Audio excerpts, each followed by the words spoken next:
ತಮ್ಮೆಲ್ಲರ ಪರವಾಗಿ ಸಂಸ್ಥೆಯ ಪರವಾಗಿ ಶುಭ ಕೋರುತ್ತೇನೆ. ಅವರಿಗೆಲ್ಲ ಶ್ರೇಯಸ್ಸು ಉಂಟಾಗಲಿ ಅಂತ ಪ್ರಾರ್ಥನೆ ಮಾಡ್ತೇನೆ. ಸ್ವಾಮಿ ಹರ್ಷಾನಂದರು ನಮಗೆಲ್ಲ ಪರಿಚಿತರೇ ಆಗಿದ್ದಾರೆ. ಈ ಸಂಸ್ಥೆಯನ್ನು, ನಮ್ಮೆಲ್ಲರನ್ನು, ಇಲ್ಲಿಯ ಚಟುವಟಿಕೆಗಳನ್ನು ಅನೇಕ ವರ್ಷಗಳಿಂದ ಹರಿಸ್ತಾ ಬಂದಿದ್ದಾರೆ. ನಾವು ಪ್ರಾರ್ಥನೆ ಮಾಡಿದಾಗೆಲ್ಲನೂ ಇಲ್ಲಿ ಬಂದು ಅನುಗ್ರಹಿಸಿದ್ದಾರೆ. ಕಳೆದ ವರ್ಷ ಅಷ್ಟೇ, ಕೆಲವು ತಿಂಗಳ ಹಿಂದೆ ಅಷ್ಟೇ, ಭಾರತೀಯ ನಾರಿ ನಡೆದು ಬಂದ ದಾರಿ ಅನ್ನೋ ಬಗ್ಗೆ ಪ್ರವಚನ ನೀಡಿದ್ದರು. ಅದಕ್ಕೂ ಹಿಂದೆ ಹಿಂದೂ ಧರ್ಮದ ವೈಶಿಷ್ಟ್ಯ ಕುರಿತೇ 2 ಪ್ರವಚನಗಳನ್ನು ಇಲ್ಲಿ ನೀಡಿದರು. ರಾಮಕೃಷ್ಣ ಮಠದ ಹಿರಿಯ ಸನ್ಯಾಸಿಗಳ ಪೈಕಿ ಅವರು ಒಬ್ಬರು. ಇದೀಗ ಬೆಂಗಳೂರು ರಾಮಕೃಷ್ಣ ಮಠದ ಅಧ್ಯಕ್ಷರು. 1989ರಿಂದ ಅಧ್ಯಕ್ಷರಾಗಿ ಅದರ ಚಟುವಟಿಕೆಗಳಿಗೆ ಮಾರ್ಗದರ್ಶನ ಮಾಡ್ತಾ ಇದ್ದಾರೆ. ಅಷ್ಟಕ್ಕೆ ಹಿಂದೆ ಮಂಗಳೂರು, ಮೈಸೂರು, ಅಲಹಾಬಾದ್ ಕೇಂದ್ರಗಳಲ್ಲಿ ಹಾಗೂ ಬೇಲೂರು ಮಠದಲ್ಲಿ ಇರುವ ಸನ್ಯಾಸಿ ತರಬೇತಿ ಶಿಕ್ಷಣ ಕೇಂದ್ರದಲ್ಲಿ ಅವರು ಆಚಾರ್ಯರಾಗಿಯೂ ಕೂಡ ಸೇವೆ ಸಲ್ಲಿಸಿದ್ದಾರೆ. ಅನೇಕ ಸೇವಾ ಪ್ರಯತ್ನಗಳಿಗೂ ಕೂಡ ಅವರು ಚಾಲನೆ ನೀಡಿದ್ದಾರೆ. ಆಂಧ್ರ ಪ್ರದೇಶದಲ್ಲಿ ಸೈಕ್ಲೋನಿನ ಆಘಾತ ನಡೆದಾಗ ಅಲ್ಲಿಯ ಸಂತ್ರಸ್ತರ ಅವರಿಗೆ ರಿಲೀಫ್ ಕ್ಯಾಂಪ್, ಆ ಶಿಬಿರಗಳನ್ನು ವ್ಯವಸ್ಥೆ ಮಾಡೋದರಲ್ಲಿ ಸ್ವಾಮೀಜಿಯವರ ಪ್ರಮುಖ ಪಾತ್ರ ಇತ್ತು. ಇಂಗ್ಲೀಷ್ನಲ್ಲಿ, ಕನ್ನಡದಲ್ಲಿ ಅನೇಕ ಗ್ರಂಥಗಳನ್ನು ಅವರು ಬರೆದಿದ್ದಾರೆ. ಸಂಸ್ಕೃತದಲ್ಲಿಯೂ ಗ್ರಂಥಗಳನ್ನು ಬರೆದಿದ್ದಾರೆ. ಅವರ ಗ್ರಂಥಗಳು ಅನೇಕ ವಿದೇಶಿ ಭಾಷೆಗಳಿಗೂ ಕೂಡ ಅನುವಾದಗೊಂಡಿವೆ. ಅವರ ಹಲವು ಗ್ರಂಥಗಳನ್ನು ಮೈಸೂರು ವಿಶ್ವವಿದ್ಯಾಲಯ ಕೂಡ ಪ್ರಕಟಣೆ ಮಾಡಿದೆ. ವಿಶೇಷವಾಗಿ ನಮ್ಮ ತರುಣರು, ವಿದ್ಯಾರ್ಥಿಗಳಿಗೆ ಹಿಂದೂ ಧರ್ಮ ಮತ್ತು ಸಂಸ್ಕೃತಿಯ ಬಗ್ಗೆ ಅರಿವನ್ನು ಮೂಡಿಸೋದರಲ್ಲಿ ವಿಶೇಷ ಶ್ರಮವಹಿಸಿದ್ದಾರೆ ಪೂಜ್ಯ ಸ್ವಾಮೀಜಿಯವರು.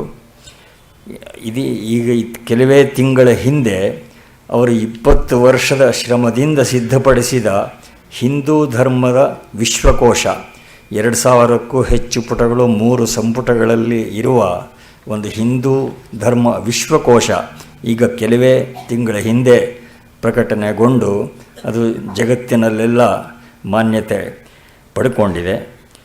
ಸ್ವಾಮೀಜಿಯವರು ಕರ್ನಾಟಕ ಹಾಗೂ ಹಿಂದೂಸ್ತಾನಿ ಸಂಗೀತದಲ್ಲಿಯೂ ಕೂಡ ತರಬೇತಿ ಪಡೆದವರು, ಒಳ್ಳೆಯ ಗಾಯಕರು. ಹೀಗೆ ಅವರ ಉಪನ್ಯಾಸಗಳು ಮಾತ್ರವಲ್ಲದೆ ಅವರು ಹಾಡಿರುವ ಭಜನೆಗಳ ಧ್ವನಿ ಮುದ್ರಿಕೆಗಳು ಕೂಡ ಜನಪ್ರಿಯ ಆಗಿವೆ. ಸ್ವಾಮಿಗಳಿಗೆ ತಮ್ಮೆಲ್ಲರ ಪರವಾಗಿ ಪ್ರಣಾಮಪೂರ್ವಕ ಸ್ವಾಗತವನ್ನು ಕೋರ್ತಾ ಇದ್ದೇನೆ. ಈ 3 ದಿವಸದ ಜ್ಞಾನ ಸತ್ರದ ವಿಷಯ ಪಾತಂಜಲಿ ಯೋಗ ಸೂತ್ರಗಳು. ನಮಗೆಲ್ಲ ತಿಳಿದ ಹಾಗೆ ಅಧ್ಯಾತ್ಮ ಸಾಧಕರಿಗೆ ಅದೊಂದು ಅತ್ಯುಪಯುಕ್ತ ಕೈಪಿಡಿ ಅಂತ ಹೇಳಬಹುದು.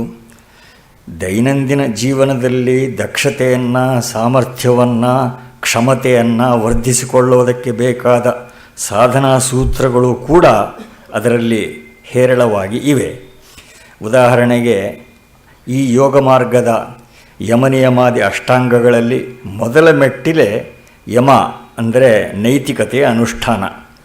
ಇಲ್ಲಿ ಬಂದಿರುವ ಏಕಾಗ್ರತೆಯ ಸಾಧನೆ ಮೊದಲಾದ ಅಂಶಗಳಂತೂ ಎಲ್ಲರಿಗೂ ಪ್ರಯೋಜನಕರವಾಗಿ ಇರುವಂಥವೇ.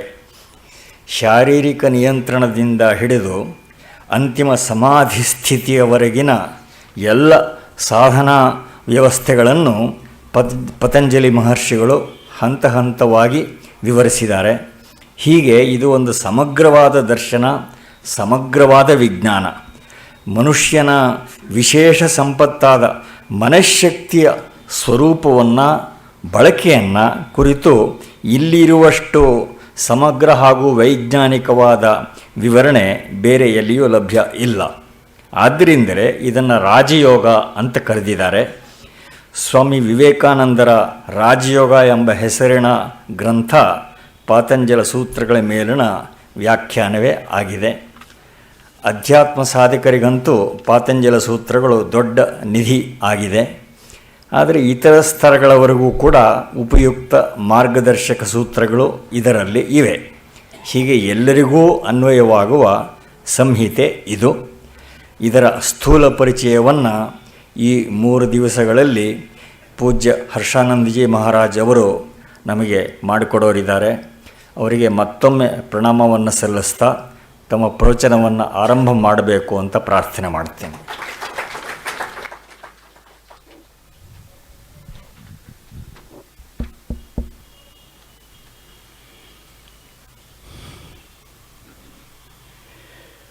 ಗೋಖಲೆ ಸಾರ್ವಜನಿಕ ವಿಚಾರ ಸಂಸ್ಥೆಯ ಪದಾಧಿಕಾರಿಗಳೇ, ರಾಮಸ್ವಾಮಿಯವರೇ,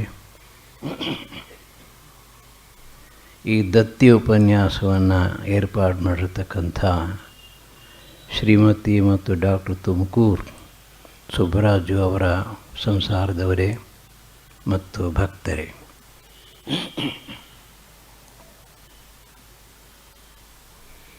ನಮ್ಮ ರಾಮಕೃಷ್ಣ ಮಠದಲ್ಲಿ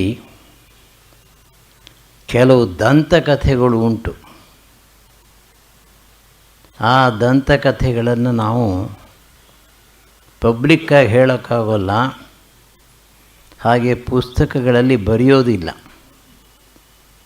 ಅಂಥದ್ರಲ್ಲಿ 2 ನಿಮ್ಮ ಮುಂದೆ ಇಡ್ತೇನೆ. ಮೊದಲನೇದು, ಬೇಲೂರು ಮಠದಲ್ಲಿದ್ದಾಗ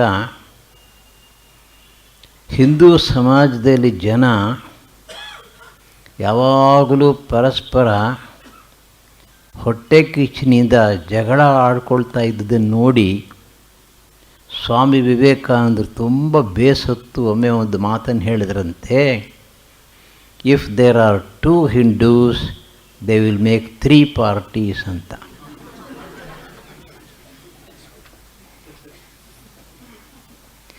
ಮತ್ತೊಂದು ನಿಜವಾಗಿಯೂ ನಡೆದಂತಹ ಕಥೆ ನಮ್ಮ ಹಿರಿಯ ಸ್ವಾಮೀಜಿಯವರೊಬ್ಬರಿಂದ ನಾನು ಕೇಳಿದ್ದು. ನಿಶ್ರೇಯಸಾನಂದಜಿ ಮಹಾರಾಜ್ ಅಂತ. ಲಂಡನ್ನಿನಲ್ಲಿ ಸ್ವಾಮಿ ವಿವೇಕಾನಂದರು ಒಂದು ಉಪನ್ಯಾಸವನ್ನು ಮಾಡ್ತಾ ಇದ್ದಾಗ ಹಿಂದೂ ಸೈಕಾಲಜಿ ಅನ್ನೋ ಪದವನ್ನು ಪ್ರಯೋಗಿಸಿದರಂತೆ. ಒಬ್ಬ ಇಂಗ್ಲೀಷ್ನವ ನಿಂತ್ಕೊಂಡು ಬಹಳ ತಿರಸ್ಕಾರದಿಂದ, Swami, does Hinduism really have a psychology at all ಅಂತ ಕೇಳಿದ್ನಂತೆ.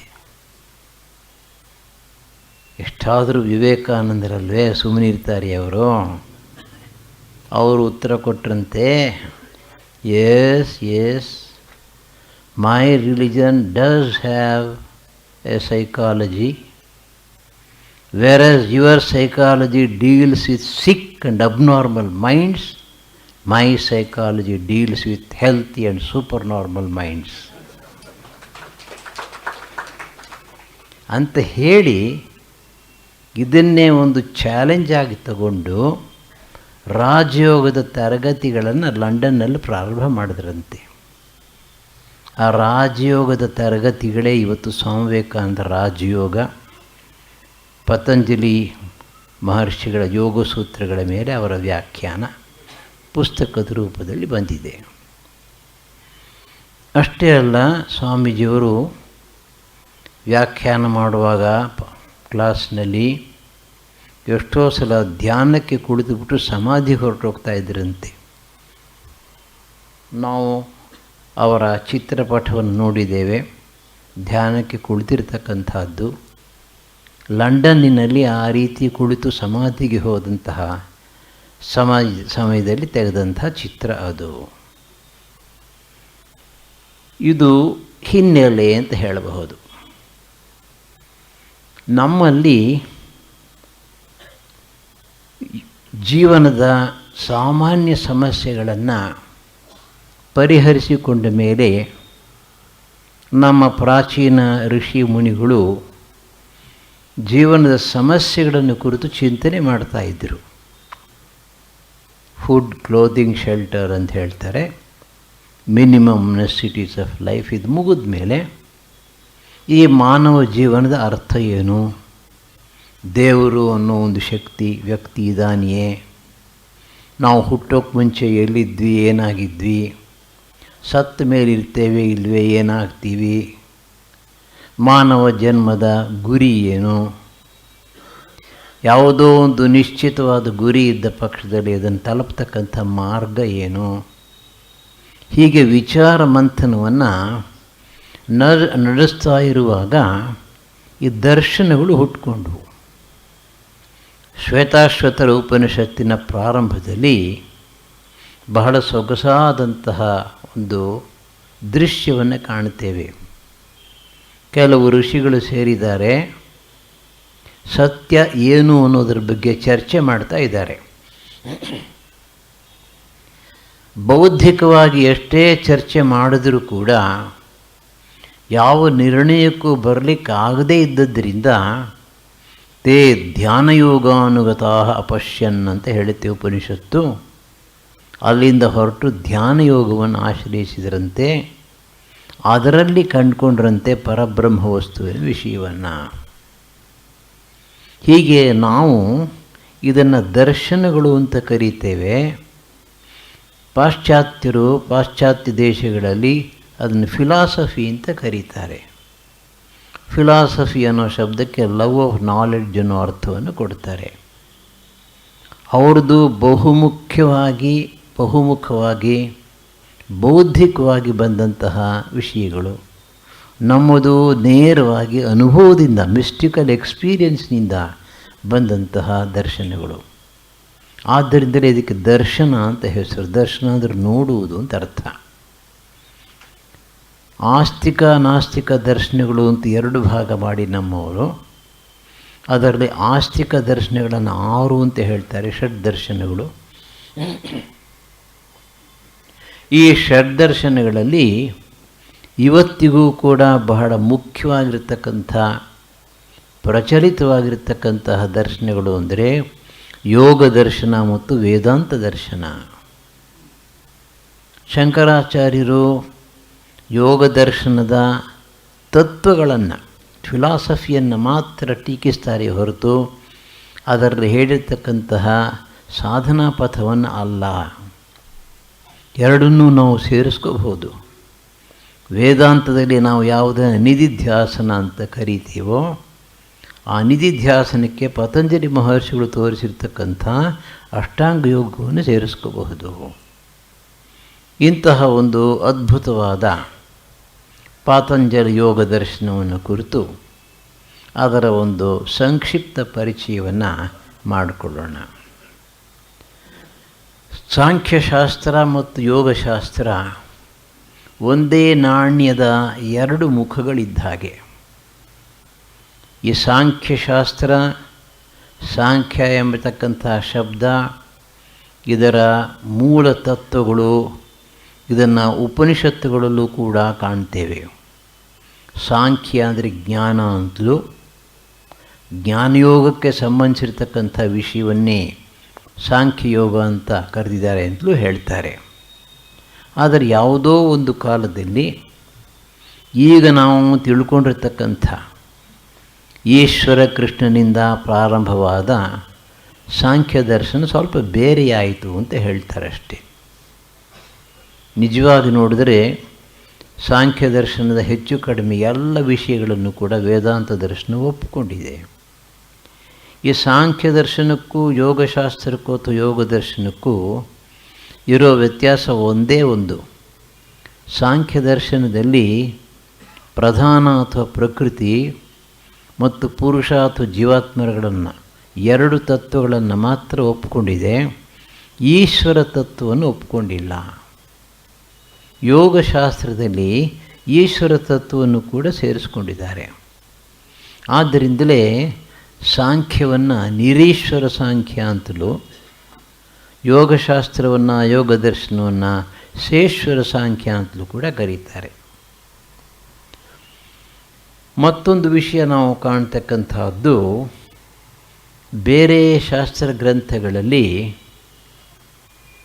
ಬ್ರಹ್ಮ ಅಥವಾ ಕರ್ಮ ಇತ್ಯಾದಿಗಳನ್ನು ಮೀಮಾಂಸಾ, ಜಿಜ್ಞಾಸ ಅನ್ನೋ ಪದಗಳಿಂದ ಶುರು ಮಾಡಿದರೆ, ಇಲ್ಲಿ ಅನುಶಾಸನ ಅನ್ನೋ ಪದದಿಂದ ಪ್ರಾರಂಭ ಮಾಡಿದ್ದಾರೆ. ಅಥವಾ ಯೋಗ ಅನುಶಾಸನಂ. ಇಲ್ಲಿ ಮೀಮಾಂಸೆಗೆ, ಜಿಜ್ಞಾಸೆಗೆ, ಯೋಚನೆ ಭಾವನೆಗಳಿಗೆ ಅವಕಾಶವೇ ಇಲ್ಲ. ಋಷಿಗಳು ಎಲ್ಲವನ್ನೂ ನಿಶ್ಚಯ ಮಾಡಿಬಿಟ್ಟಿದ್ದಾರೆ. ತಪಸ್ಸು ಮಾಡಿದ್ದಾರೆ, ಅನುಭವವನ್ನು ಕಂಡುಕೊಂಡಿದ್ದಾರೆ, ದಾರಿ ಕಂಡುಕೊಂಡಿದ್ದಾರೆ. ನಾನು ಹೇಳ್ತೀನಿ ಕೇಳುವಂಥ ಅಧಿಕಾರವಾಣಿಯಿಂದ ಹೇಳ್ತಾ ಇದ್ದಾರೆ. ಯೋಗಕ್ಕೆ ಸಂಬಂಧಪಟ್ಟಂತಹ ಅನುಶಾಸನ, ಆಜ್ಞೆಯನ್ನು ಕೊಡ್ತಾ ಇದ್ದೇವೆ ಅಂತ. ಈ ಯೋಗ ಅನ್ನೋ ಶಬ್ದಕ್ಕೆ ಅರ್ಥ ಏನಿರಬಹುದು? ಯೋಗ ಅನ್ನೋ ಶಬ್ದವನ್ನು ಒಂದು ರೀತಿಯಲ್ಲಿ ನಾವು ಋಗ್ವೇದದಲ್ಲಿಯೂ ಕೂಡ ಕಾಣ್ತೇವೆ. ಅನಂತರ ಕೆಲವು ಉಪನಿಷತ್ತುಗಳಲ್ಲಿ, ವಿಶೇಷವಾಗಿ ಕಠೋಪನಿಷತ್ತಿನಲ್ಲಿ, ಅನಂತರ ಗೀತೆಯಲ್ಲೂ ಕೂಡ ಕಾಣ್ತೇವೆ. ಇದಕ್ಕೆ ಪಂಡಿತರು ಎರಡು ರೀತಿಯ ಅರ್ಥಗಳನ್ನು ಕೊಡ್ತಾರೆ. ಯುಜಿರ್ ಯೋಗೆ, ಯುಜ್ ಸಮಾಧೌ ಅಂತ ಎರಡು ಅರ್ಥ.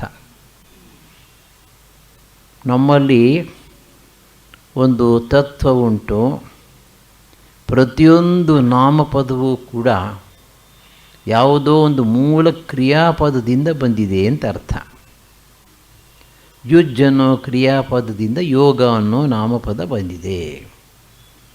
ಈ ಕ್ರಿಯಾಪದಗಳು ಬೇರೆ ಬೇರೆ ಇರಬಹುದು. ಕೆಲವು ಸಲ ಒಂದೇ ಕ್ರಿಯಾಪದಕ್ಕೆ 2-3 ಅರ್ಥಗಳಿರಬಹುದು. ಒಂದು ಅರ್ಥ ಸೇರಿಸುವುದು ಅಂತ, ಇನ್ನೊಂದು ಅರ್ಥ ಏಕಾಗ್ರತೆ ಅಂತ. ಬಹುಶಃ ನಾವು ಎರಡನ್ನೂ ಸೇರಿಸ್ಬಿಟ್ಟು ಅರ್ಥ ಮಾಡ್ಕೋಬಹುದು. ಯೋಗ ಮಾರ್ಗ ನಮಗೇನನ್ನು ತೋರಿಸುತ್ತೆ ಅಂತಂದರೆ, ಮನಸ್ಸನ್ನು ಆತ್ಮತತ್ವದ ಮೇಲೆ, ಪರಮಾತ್ಮ ತತ್ವದ ಮೇಲೆ ಏಕಾಗ್ರ ಮಾಡೋ ಕಲೆಯನ್ನು ಕಲಿಸಿ ಕ್ರಮೇಣ ನಾವು ಅದರ ಒಂದಾಗೋ ಹಾಗೆ ಮಾಡುತ್ತೆ. ಮೊದಲು ಧ್ಯಾನಕ್ಕಾಗಿ ಆರಿಸಿಕೊಂಡು ಏಕಾಗ್ರತೆ, ಅನಂತರ ಅದರಲ್ಲಿ ಒಂದಾಗತಕ್ಕಂಥದ್ದು. ಯಥಾ ನದ್ಯಃ ಸ್ಯಂದಮಾನಾಃ ಸಮುದ್ರೇ ಅಸ್ತಂ ಗಚ್ಚಂತಿ ನಾಮರೂಪೇ ವಿಹಾಯ. ಮುಂಡಕೋಪನಿಷತ್ ಹೇಳುತ್ತೆ. ನದಿಗಳು ಬೇರೆ ಬೇರೆ ದಿಕ್ಕಿನಿಂದ ಬರ್ತಾ ಇದ್ದರೂ ಕೂಡ ಒಂದೊಂದು ನದಿಗೆ ಒಂದೊಂದು ಹೆಸರು ಕೂಡ ಉಂಟು. ಎಲ್ಲವೂ ಕೂಡ ಸಮುದ್ರದ ಒಳಗೆ ಸೇರಿ ಒಂದಾಗಿಬಿಡುತ್ತವೆ. ಸಮುದ್ರದಲ್ಲಿ ಸೇರಿ ಒಂದಾದ ಮೇಲೆ ಗಂಗೆ ಯಾವುದು, ಯಮುನೆ ಯಾವುದು, ಸರಸ್ವತಿ ಯಾವುದು, ಗೋದಾವರಿ ಯಾವುದು ಗೊತ್ತಾಗಲ್ಲ. ಹಾಗೆಯೇ ಅತ್ಯುನ್ನತ ಸಮಾಧಿ ಅವಸ್ಥೆಯಲ್ಲಿ ಜೀವಾತ್ಮ ಪರಮಾತ್ಮನೊಂದಿಗೆ ಒಂದಾಗ್ತಾನೆ. ಇದನ್ನು ನಾವು ಯೋಗ ಶಬ್ದದ ಅರ್ಥ ಅಂತ ಭಾವಿಸಿಕೊಳ್ಳಬಹುದು. ಇನ್ನು ಉಪನಿಷತ್ತುಗಳಲ್ಲಿಯೂ ಕೂಡ ಯೋಗ ಶಬ್ದವನ್ನು ಪ್ರಯೋಗಿಸಿರೋದನ್ನು ಕಾಣ್ತೇವೆ. ತಾಂ ಯೋಗಂ ಇತಿ ಮನ್ಯಂತೆ ಸ್ಥಿರಾಂ ಇಂದ್ರಿಯಧಾರಣಾಂ. ಕಠೋಪನಿಷತ್ತಿನಲ್ಲಿ ಯಮಧರ್ಮರಾಯ ಹೇಳ್ತಕ್ಕಂಥ ಮಾತು. ನಾವು ಅದನ್ನು ಯೋಗ ಅಂತ ಭಾವಿಸ್ತೇವೆ. ಏನದು? ಇಂದ್ರಿಯಗಳನ್ನು ಗಟ್ಟಿಯಾಗಿ ಹಿಡಿದಿಡ್ತಕ್ಕಂಥದ್ದು. ಇಂದ್ರಿಯಗಳನ್ನು ಹತೋಟಿಯಲ್ಲಿಟ್ಟುಕೊಂಡು ತನ್ಮೂಲಕ ಮನಸ್ಸನ್ನು ಭಗವಂತನ ಕಡೆಗೆ ತಿರುಗಿಸ್ತಕ್ಕಂಥದ್ದು ಇದೇ ಯೋಗ. ಅಧ್ಯಾತ್ಮಯೋಗಾಧಿಗಮೇನ ದೇವಂ ಮತ್ವಾ ಧೀರೋ ಹರ್ಷಶೋಕವು ಜಹಾತಿ. ಇಲ್ಲಿ ಧೀರ ಅನ್ನೋ ಶಬ್ದವನ್ನು ಪ್ರಯೋಗಿಸಿದೆ ಉಪನಿಷತ್ತು. ಸಾಮಾನ್ಯವಾಗಿ ನಾವು ಕನ್ನಡದಲ್ಲಿ ಧೀರ ಅಂತಂದರೆ ಇಂಗ್ಲೀಷನ್ನು ಹೀರೋ ಅನ್ನೋ ಅರ್ಥದಲ್ಲಿ ತಗೋತೇವೆ. ಸೆಂಚುರಿ ಹೊಡೆದವನು ಧೀರ, ಹಿಮಾಲಯ ಪರ್ವತ ಹತ್ತಿದರೆ ಧೀರ ಇತ್ಯಾದಿ. ಆದರೆ ಭಗವಾನ್ ಶಂಕರಾಚಾರ್ಯರು ಹೇಳ್ತಾರೆ, ಧಿಯಂ ಆತ್ಮವಿಷಯಕಂ ಬುದ್ಧಿಂ ರಾತಿ ದದಾತಿ ಇತಿ ಧೀರಃ. ಧೀ ಅಂದರೆ ಬುದ್ಧಿ ಜ್ಞಾನ, ರಾ ಅಂದರೆ ಕೊಡುವುದು. ಧೀ ಮತ್ತು ರಾ ಅಂತಂದರೆ ಆತ್ಮವಿಷಯಕವಾದ ಜ್ಞಾನವನ್ನು ಮತ್ತೊಬ್ಬರಿಗೆ ಕೊಡ್ತಕ್ಕಂಥದ್ದು, ಅವನೇ ಧೀರ. ನಾವು ಮತ್ತೊಬ್ಬರಿಗೆ ಏನನ್ನಾದರೂ ಕೊಡಬೇಕಾದ್ರೆ ಮೊದಲು ಅದು ನಮ್ಮಲ್ಲಿ ಇರಬೇಕು. ತಾನು ಆತ್ಮಜ್ಞಾನವನ್ನು ಸಂಪಾದಿಸಿಕೊಂಡು ಅನಂತರ ಅದನ್ನು ಇತರರಿಗೆ ಕೊಡಬಲ್ಲಂತಹ ಮಹಾಪುರುಷ, ಜೀವನ್ಮುಕ್ತ ಪುರುಷ, ಅವನಿಗೆ ಧೀರ ಅಂತ ಹೆಸರು. ಈ ಧೀರ ಏನು ಮಾಡ್ತಾನೆ ಅಂತಂದರೆ, ಅಧ್ಯಾತ್ಮ ಯೋಗ ಅಧಿಗಮೇನ ದೇವಂ ಮತ್ವ ಧೀರ ಹರ್ಷಶೋಕೌ ಜಹಾತಿ. ಅಧ್ಯಾತ್ಮಯೋಗ ಹೊರಗಡೆ ಹೋಗ್ತಾ ಇರತಕ್ಕಂಥ ಮನಸ್ಸನ್ನು ಒಳಗಡೆ ತಿರುಗಿಸ್ತಕ್ಕಂಥದ್ದು. ಕಠೋಪನಿಷತ್ತಲ್ಲೇ ಒಂದು ಕಡೆ ಬರುತ್ತೆ, ಚತುರ್ಮುಖ ಬ್ರಹ್ಮ ಏನು ಮಾಡಿದಂತೆ ಈ ಶರೀರವನ್ನು ಸೃಷ್ಟಿ ಮಾಡಿದಾಗ ಎಲ್ಲ ಇಂದ್ರಿಯಗಳನ್ನು ಕೂಡ ಹೊರಗಡೆ ಹೋಗೋ ಹಾಗೆ ಇಟ್ಬಿಟ್ನಂತೆ, ಎಕ್ಸ್ಟರ್ನಲ್ ಡಿರೆಕ್ಷನ್. ಆದ್ದರಿಂದ ಏನಾಗುತ್ತೆ, ಮನಸ್ಸು ಈ ಇಂದ್ರಿಯಗಳ ಮೂಲಕ ಯಾವಾಗಲೂ ಹೊರಗಡೆನೇ ಓಡ್ತಾ ಇರುತ್ತೆ. ಮಹಾಬುದ್ಧಿವಂತನಾದಂಥ ಚತುರ್ಮುಖ ಬ್ರಹ್ಮ ಏನು ಮಾಡಿದ್ದಂತೆ, ನಿಜವಾಗೂ ತಿಳ್ಕೋಬೇಕಾದಂಥ ವಸ್ತುವನ್ನು ಈ ಇಂದ್ರಿಯಗಳ ಹಿಂದೆ ಒಳಗಡೆ ಇಟ್ಬಿಟ್ಟಿದ್ದಾನಂತೆ, ಬಚ್ಚಿಟ್ಬಿಟ್ಟಿದ್ದಾನೆ. ಆದರೆ ಸದಾಕಾಲವೂ ಎಲ್ಲರನ್ನೂ ಕೂಡ ಚತುರ್ಮುಖ ಬ್ರಹ್ಮನಿಗೆ ಮೋಸ ಮಾಡಲಿಕ್ಕೆ ಆಗಲಿಲ್ಲ. ಯಾರೋ ಒಬ್ಬ ಧೀರ ಕಂಡ್ಕೊಂಡ್ಬಿಟ್ಟ. ಅದನ್ನು ಕಂಡ್ಕೊಂಡವನೇನು ಮಾಡ್ದ, ಹೊರಗಡೆ ಹೋಗ್ತಾ ಇದ್ದಂಥ ಮನಸ್ಸನ್ನು ಒಳಗಡೆ ತಿರುಗಿಸ್ಕೊಂಡು ಇಲ್ಲಿ ಆತ್ಮಸಾಕ್ಷಾತ್ಕಾರ ಮಾಡಿಕೊಂಡ. ಅದೇ ಅಧ್ಯಾತ್ಮ ಯೋಗ. ಹೊರಗಡೆ ಹೋಗ್ತಾ ಇದ್ದಂಥ ಮನಸ್ಸನ್ನು ಹಿಂತಿರುಗಿಸಿ ಒಳಗಡೆ ಇರತಕ್ಕಂಥ ಆತ್ಮವಸ್ತುವಿನ ಮೇಲೆ ಅದನ್ನು ಏಕಾಗ್ರಗೊಳಿಸಿ ಆ ದೇವನನ್ನು, ಪರಮಾತ್ಮನನ್ನು ಸಾಕ್ಷಾತ್ಕಾರ ಮಾಡಿಕೊಂಡ. ಅದರ ಫಲವಾಗಿ ಹರ್ಷಶೋಕವು ಜಹಾತಿ. ನಮ್ಮ ಜೀವನದಲ್ಲಿ ಬಂಧನ ಇರೋದೇ ಅದು. ದೇಹದೊಂದಿಗೆ ತಾದಾತ್ಮ್ಯ ಭಾವವನ್ನು ಪಡ್ಕೊಂಡು ಸುಖ ದುಃಖಗಳನ್ನು ಅನುಭವಿಸ್ತೇವೆ. ನಿಜವಾದಂತಹ ಆನಂದವನ್ನು ನಾವು ಅನುಭವಿಸಬೇಕಾದ್ರೆ ಈ ದೇಹಾತ್ಮ ಭಾವವನ್ನು ಬಿಟ್ಟು ಆನಂದವನ್ನು ಪಡ್ಕೋಬೇಕು. ಅದನ್ನು ಇವನು ತೋರಿಸಿದ್ದಾನೆ. ಶ್ವೇತಾಶ್ವತ ಉಪನಿಷತ್ನಲ್ಲಂತೂ ಧ್ಯಾನಯೋಗ ಅನ್ನೋ ಶಬ್ದವನ್ನೇ ಪ್ರಯೋಗಿಸಿದ್ದಾರೆ. ಧ್ಯಾನವೇ ಯೋಗ. ಧ್ಯಾನದ ಮೂಲಕ ಯೋಗ ಪರಮಾತ್ಮನನ್ನು ಸೇರತಕ್ಕಂಥದ್ದು. ಅಷ್ಟೇ ಅಲ್ಲ, ಆಸನ ಪ್ರಾಣಾಯಾಮಾದಿಗಳ ಉಲ್ಲೇಖವನ್ನು ಕೂಡ ನಾವು ಶ್ವೇತಾಶ್ವರದಲ್ಲಿ ಕಾಣ್ತೇವೆ.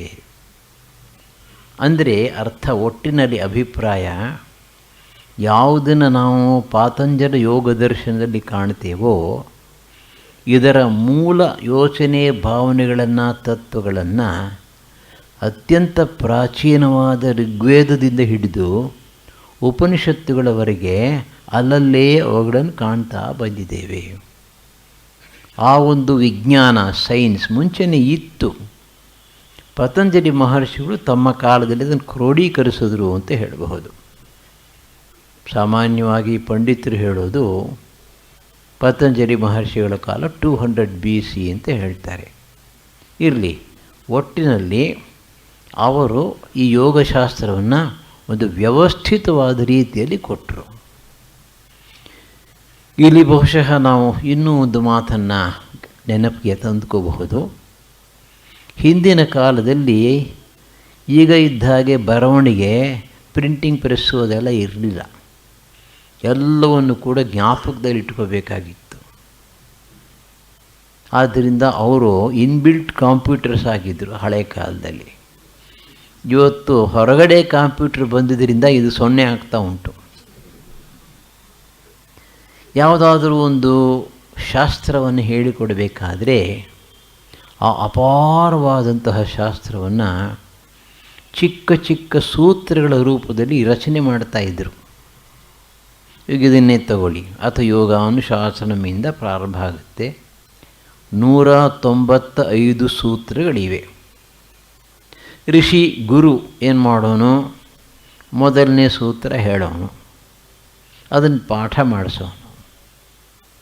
ನಮಗೆ ಹಿಂದೆ ತಿಮ್ಮಣ್ಣಾಚಾರ್ಯರು ಅಂತ ಒಬ್ಬರು ಸಂಸ್ಕೃತ ಹೇಳ್ಕೊಳ್ಳಿ ಬರ್ತಾಯಿದ್ರು. ಬನ್ನಿಪ್ಪ ಸಂತೆ ಮಾಡೋಣ ಅಂತನವರು. ಏನು ಸಂತೆ ಅಂತಂದರೆ, ಅಮರದ ಒಂದು ಪಂಕ್ತಿಯನ್ನು ಅವರು ಹೇಳೋದು, ನಾವು 2 ಸಲ ಹೇಳೋದು, ಅದು ಸಂತೆ. ಹೀಗೆ ಈ ಸೂತ್ರವನ್ನು ಬಾಯಿಪಾಠ ಮಾಡಿಸೋದು. ಅನಂತರ ಆ ಸೂತ್ರಕ್ಕೆ ಇವರು ಅರ್ಥವನ್ನು ವಿವರಿಸಿ ಹೇಳೋದು. ಅರ್ಥವನ್ನು ವಿವರಿಸಿ ಹೇಳಿದ ಮೇಲೆ ಶಿಷ್ಯರು ಪ್ರಶ್ನೆ ಕೇಳ್ತಾರೆ. ಅರ್ಥವಾಗದೇ ಇರೋ ವಿಷಯಕ್ಕೆ ಪ್ರಶ್ನೆ ಕೇಳ್ತಾರೆ, ಉತ್ತರ ಕೊಡ್ತಾರೆ.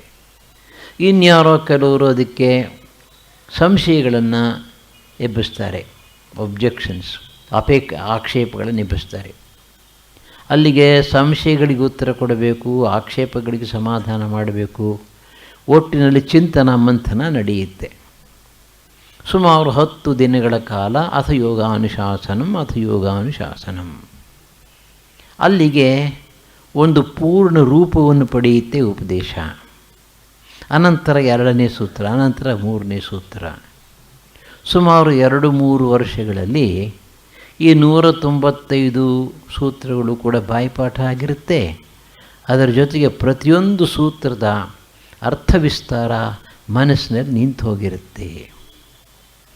ಮುಂದಿನ ಪೀಳಿಗೆಗೆ ಈ ಜ್ಞಾನ ನಷ್ಟವಾಗಬಾರದು ಅಂಥೇಳಿ ಆಯಾ ಸಂಪ್ರದಾಯದಲ್ಲಿ ಬಂದಂತಹ ದೊಡ್ಡ ದೊಡ್ಡ ಶಿಷ್ಯರು, ಪಂಡಿತರುಗಳು ಭಾಷ್ಯಗಳನ್ನು ಬರೆದರು. ಅದು ಅನಂತರ ಬಂದದ್ದು.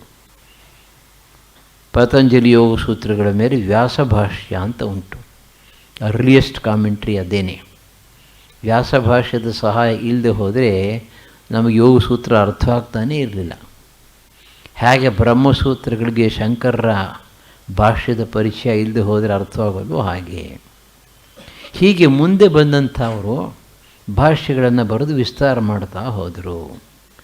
ಈ ಒಂದು ಸೂತ್ರ ಕ್ರಮದಲ್ಲಿ ನಮ್ಮ ಹಿಂದಿನವರು ಅನೇಕ ವಿವಿಧ ಶಾಸ್ತ್ರಗಳನ್ನು ನಮಗಾಗಿ ಇಟ್ಟು ಕಾಪಾಡಿಕೊಂಡು ಹೋದರು. ನಮ್ಮ ಅದೃಷ್ಟಕ್ಕೆ ಇವತ್ತು ಅನೇಕ ಸೂತ್ರ ಗ್ರಂಥಗಳನ್ನು ಹುಡುಕಿ ತೆಗೆದು ಅವುಗಳನ್ನು ಅಚ್ಚು ಮಾಡಿದ್ದಾರೆ. ಅನುವಾದ ವಿವರಣೆಗಳ ಸಹಿತ ಪಂಡಿತರು ತಂದಿದ್ದಾರೆ. ಆದ್ದರಿಂದ ನಮಗೆ ಪಾತಂಜಲಿ ಯೋಗ ಸೂತ್ರ ಮುಖ್ಯವಾಗಿ ಸಾಕಷ್ಟು ವಿಷಯಗಳು ಸಿಗುತ್ತೆ. ಸುಮಾರು 8-10 ವಿಸ್ತಾರವಾದಂತಹ ಕಾಮೆಂಟ್ರಿಗಳು ಸಿಕ್ಕುತ್ತವೆ. ಮೈಸೂರು ಆಶ್ರಮದಿಂದ ಪ್ರಕಟಿತವಾಗಿದೆ ನನ್ನ ಪುಸ್ತಕ. ಅದನ್ನು ರಚನೆ ಮಾಡುವಾಗ ಸುಮಾರು 8-10 ವ್ಯಾಖ್ಯಾನಗಳನ್ನು ಅಧ್ಯಯನ ಮಾಡಿ ಆನಂತರ ಕನ್ನಡದಲ್ಲಿ ಅದನ್ನು ವಿಸ್ತಾರವಾಗಿ ಬರೆದಿದೆ. ಇದರಲ್ಲದೆ ಈ ಉಪನಿಷತ್ತುಗಳಲ್ಲಿ ಮೈನರ್ ಉಪನಿಷತ್ಸ್ ಅಂತ ಹೇಳ್ತಾರೆ. ಚಿಕ್ಕ ಚಿಕ್ಕ ಉಪನಿಷತ್ತುಗಳು ಅಥವಾ ದಶೋಪನಿಷತ್ತುಗಳಿಂದ ಆಚೆ ಬಂದಿರತಕ್ಕಂಥ ಅದರಷ್ಟು ಪ್ರಮುಖವಲ್ಲದಂತಹ ಉಪನಿಷತ್ತುಗಳನ್ನು ಮೈನರ್ ಉಪನಿಷತ್ತುಗಳು ಅಂತ ಕರೀತಾರೆ. ಅವುಗಳ ಸಂಖ್ಯೆ ಸುಮಾರು 250 ಉಂಟು ಅಂತ ಹೇಳ್ತಾರೆ. ಇವತ್ತು ಅಷ್ಟು ಅಚ್ಚಾಗಿವೆ. ಆದರೆ ಅದರಲ್ಲಿ ಅನೇಕ ಉಪನಿಷತ್ತುಗಳು ಕಳೆದ 100, 200, 300 ವರ್ಷಗಳಲ್ಲಾಗಿರ್ತಕ್ಕಂಥದ್ದು. ಪ್ರತಿಯೊಬ್ಬರೂ ಕೂಡ ತಮ್ಮ ತಮ್ಮ ಸಂಪ್ರದಾಯಕ್ಕೆ ಸಂಬಂಧಪಟ್ಟಂಥ ವಿದ್ಯೆಯನ್ನು ಉಪನಿಷತ್ತಿನ ಸಂಸ್ಕೃತದ ರೂಪದಲ್ಲಿ ಬರೆದಿಟ್ಬಿಟ್ಟಿದ್ದಾರೆ. ಕಾರಣ ಏನು ಅಂತಂದರೆ, ಆಗಿನ ಕಾಲದ ಜನಗಳ ಮನೋಧರ್ಮ ಹೇಗಿತ್ತು ಅಂತಂದರೆ, ನಾನು ಹೇಳ್ತೀನಿ ಕೇಳೋ ಅಂದರೆ ಹೋಗೋ ನೀನೇ ಯಾರೋ ಅನ್ನೋರು.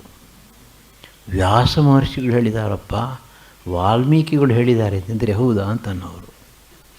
ಆದ್ದರಿಂದ ಅವರೇನು ಮಾಡೋರು, ತಾವೇ ಪುಸ್ತಕ ಬರೆಯೋದು, ಯಾವುದೋ ಒಂದು ರಾಮಾಯಣದ ಮಧ್ಯೆ ಸೇರಿಸ್ಬಿಡೋದು, ಒಂದು ಪುರಾಣದ ಮಧ್ಯೆ ಸೇರಿಸ್ಬಿಡೋದು, ಅಥವಾ ಉಪನಿಷತ್ತಿನ ಸ್ಟೈಲ್ನಲ್ಲಿ ಬರೆಯೋದು. ಈ ತರಹ ಮೈನರ್ ಉಪನಿಷತ್ಸ್ ಬೇಕಾದಷ್ಟಿದೆ. ಅದರಲ್ಲಿ 20 ಉಪನಿಷತ್ತುಗಳು ಯೋಗೋಪನಿಷತ್ತುಗಳು ಅಂತ ಕರೀತಾರೆ. ಪತಂಜಲಿ ಮಹರ್ಷಿಗಳು ಕೊಟ್ಟಿರತಕ್ಕಂತಹ ಯೋಗಶಾಸ್ತ್ರವನ್ನು ಸಾಕಷ್ಟು ವಿವೇಚನೆ ಮಾಡಿ ವಿಸ್ತಾರವಾಗಿ ಅದರಲ್ಲಿ ಪ್ರತಿಪಾದನೆ ಮಾಡಿದ್ದಾರೆ. ಅವೆಲ್ಲ ಅಚ್ಚಾಗಿದೆ ಇವತ್ತು ಅಂತ ಇಟ್ಕೊಳ್ಳಿ. ಅಂದರೆ ಈ ಪತಂಜಲಿ ಮಹರ್ಷಿಗಳ ಯೋಗ ಸೂತ್ರವನ್ನು, ಯೋಗಶಾಸ್ತ್ರವನ್ನು ಅಭ್ಯಾಸ ಮಾಡುವುದಕ್ಕೆ ನಮಗೆ ಸಾಕಷ್ಟು ವಿವರಗಳು ಸಿಕ್ಕುತ್ತವೆ. ಇನ್ನು ಈ ಯೋಗಶಾಸ್ತ್ರದ ಕರ್ತೃ ಯಾರು ಅನ್ನೋದು ಮುಂದಿನ ವಿಷಯ.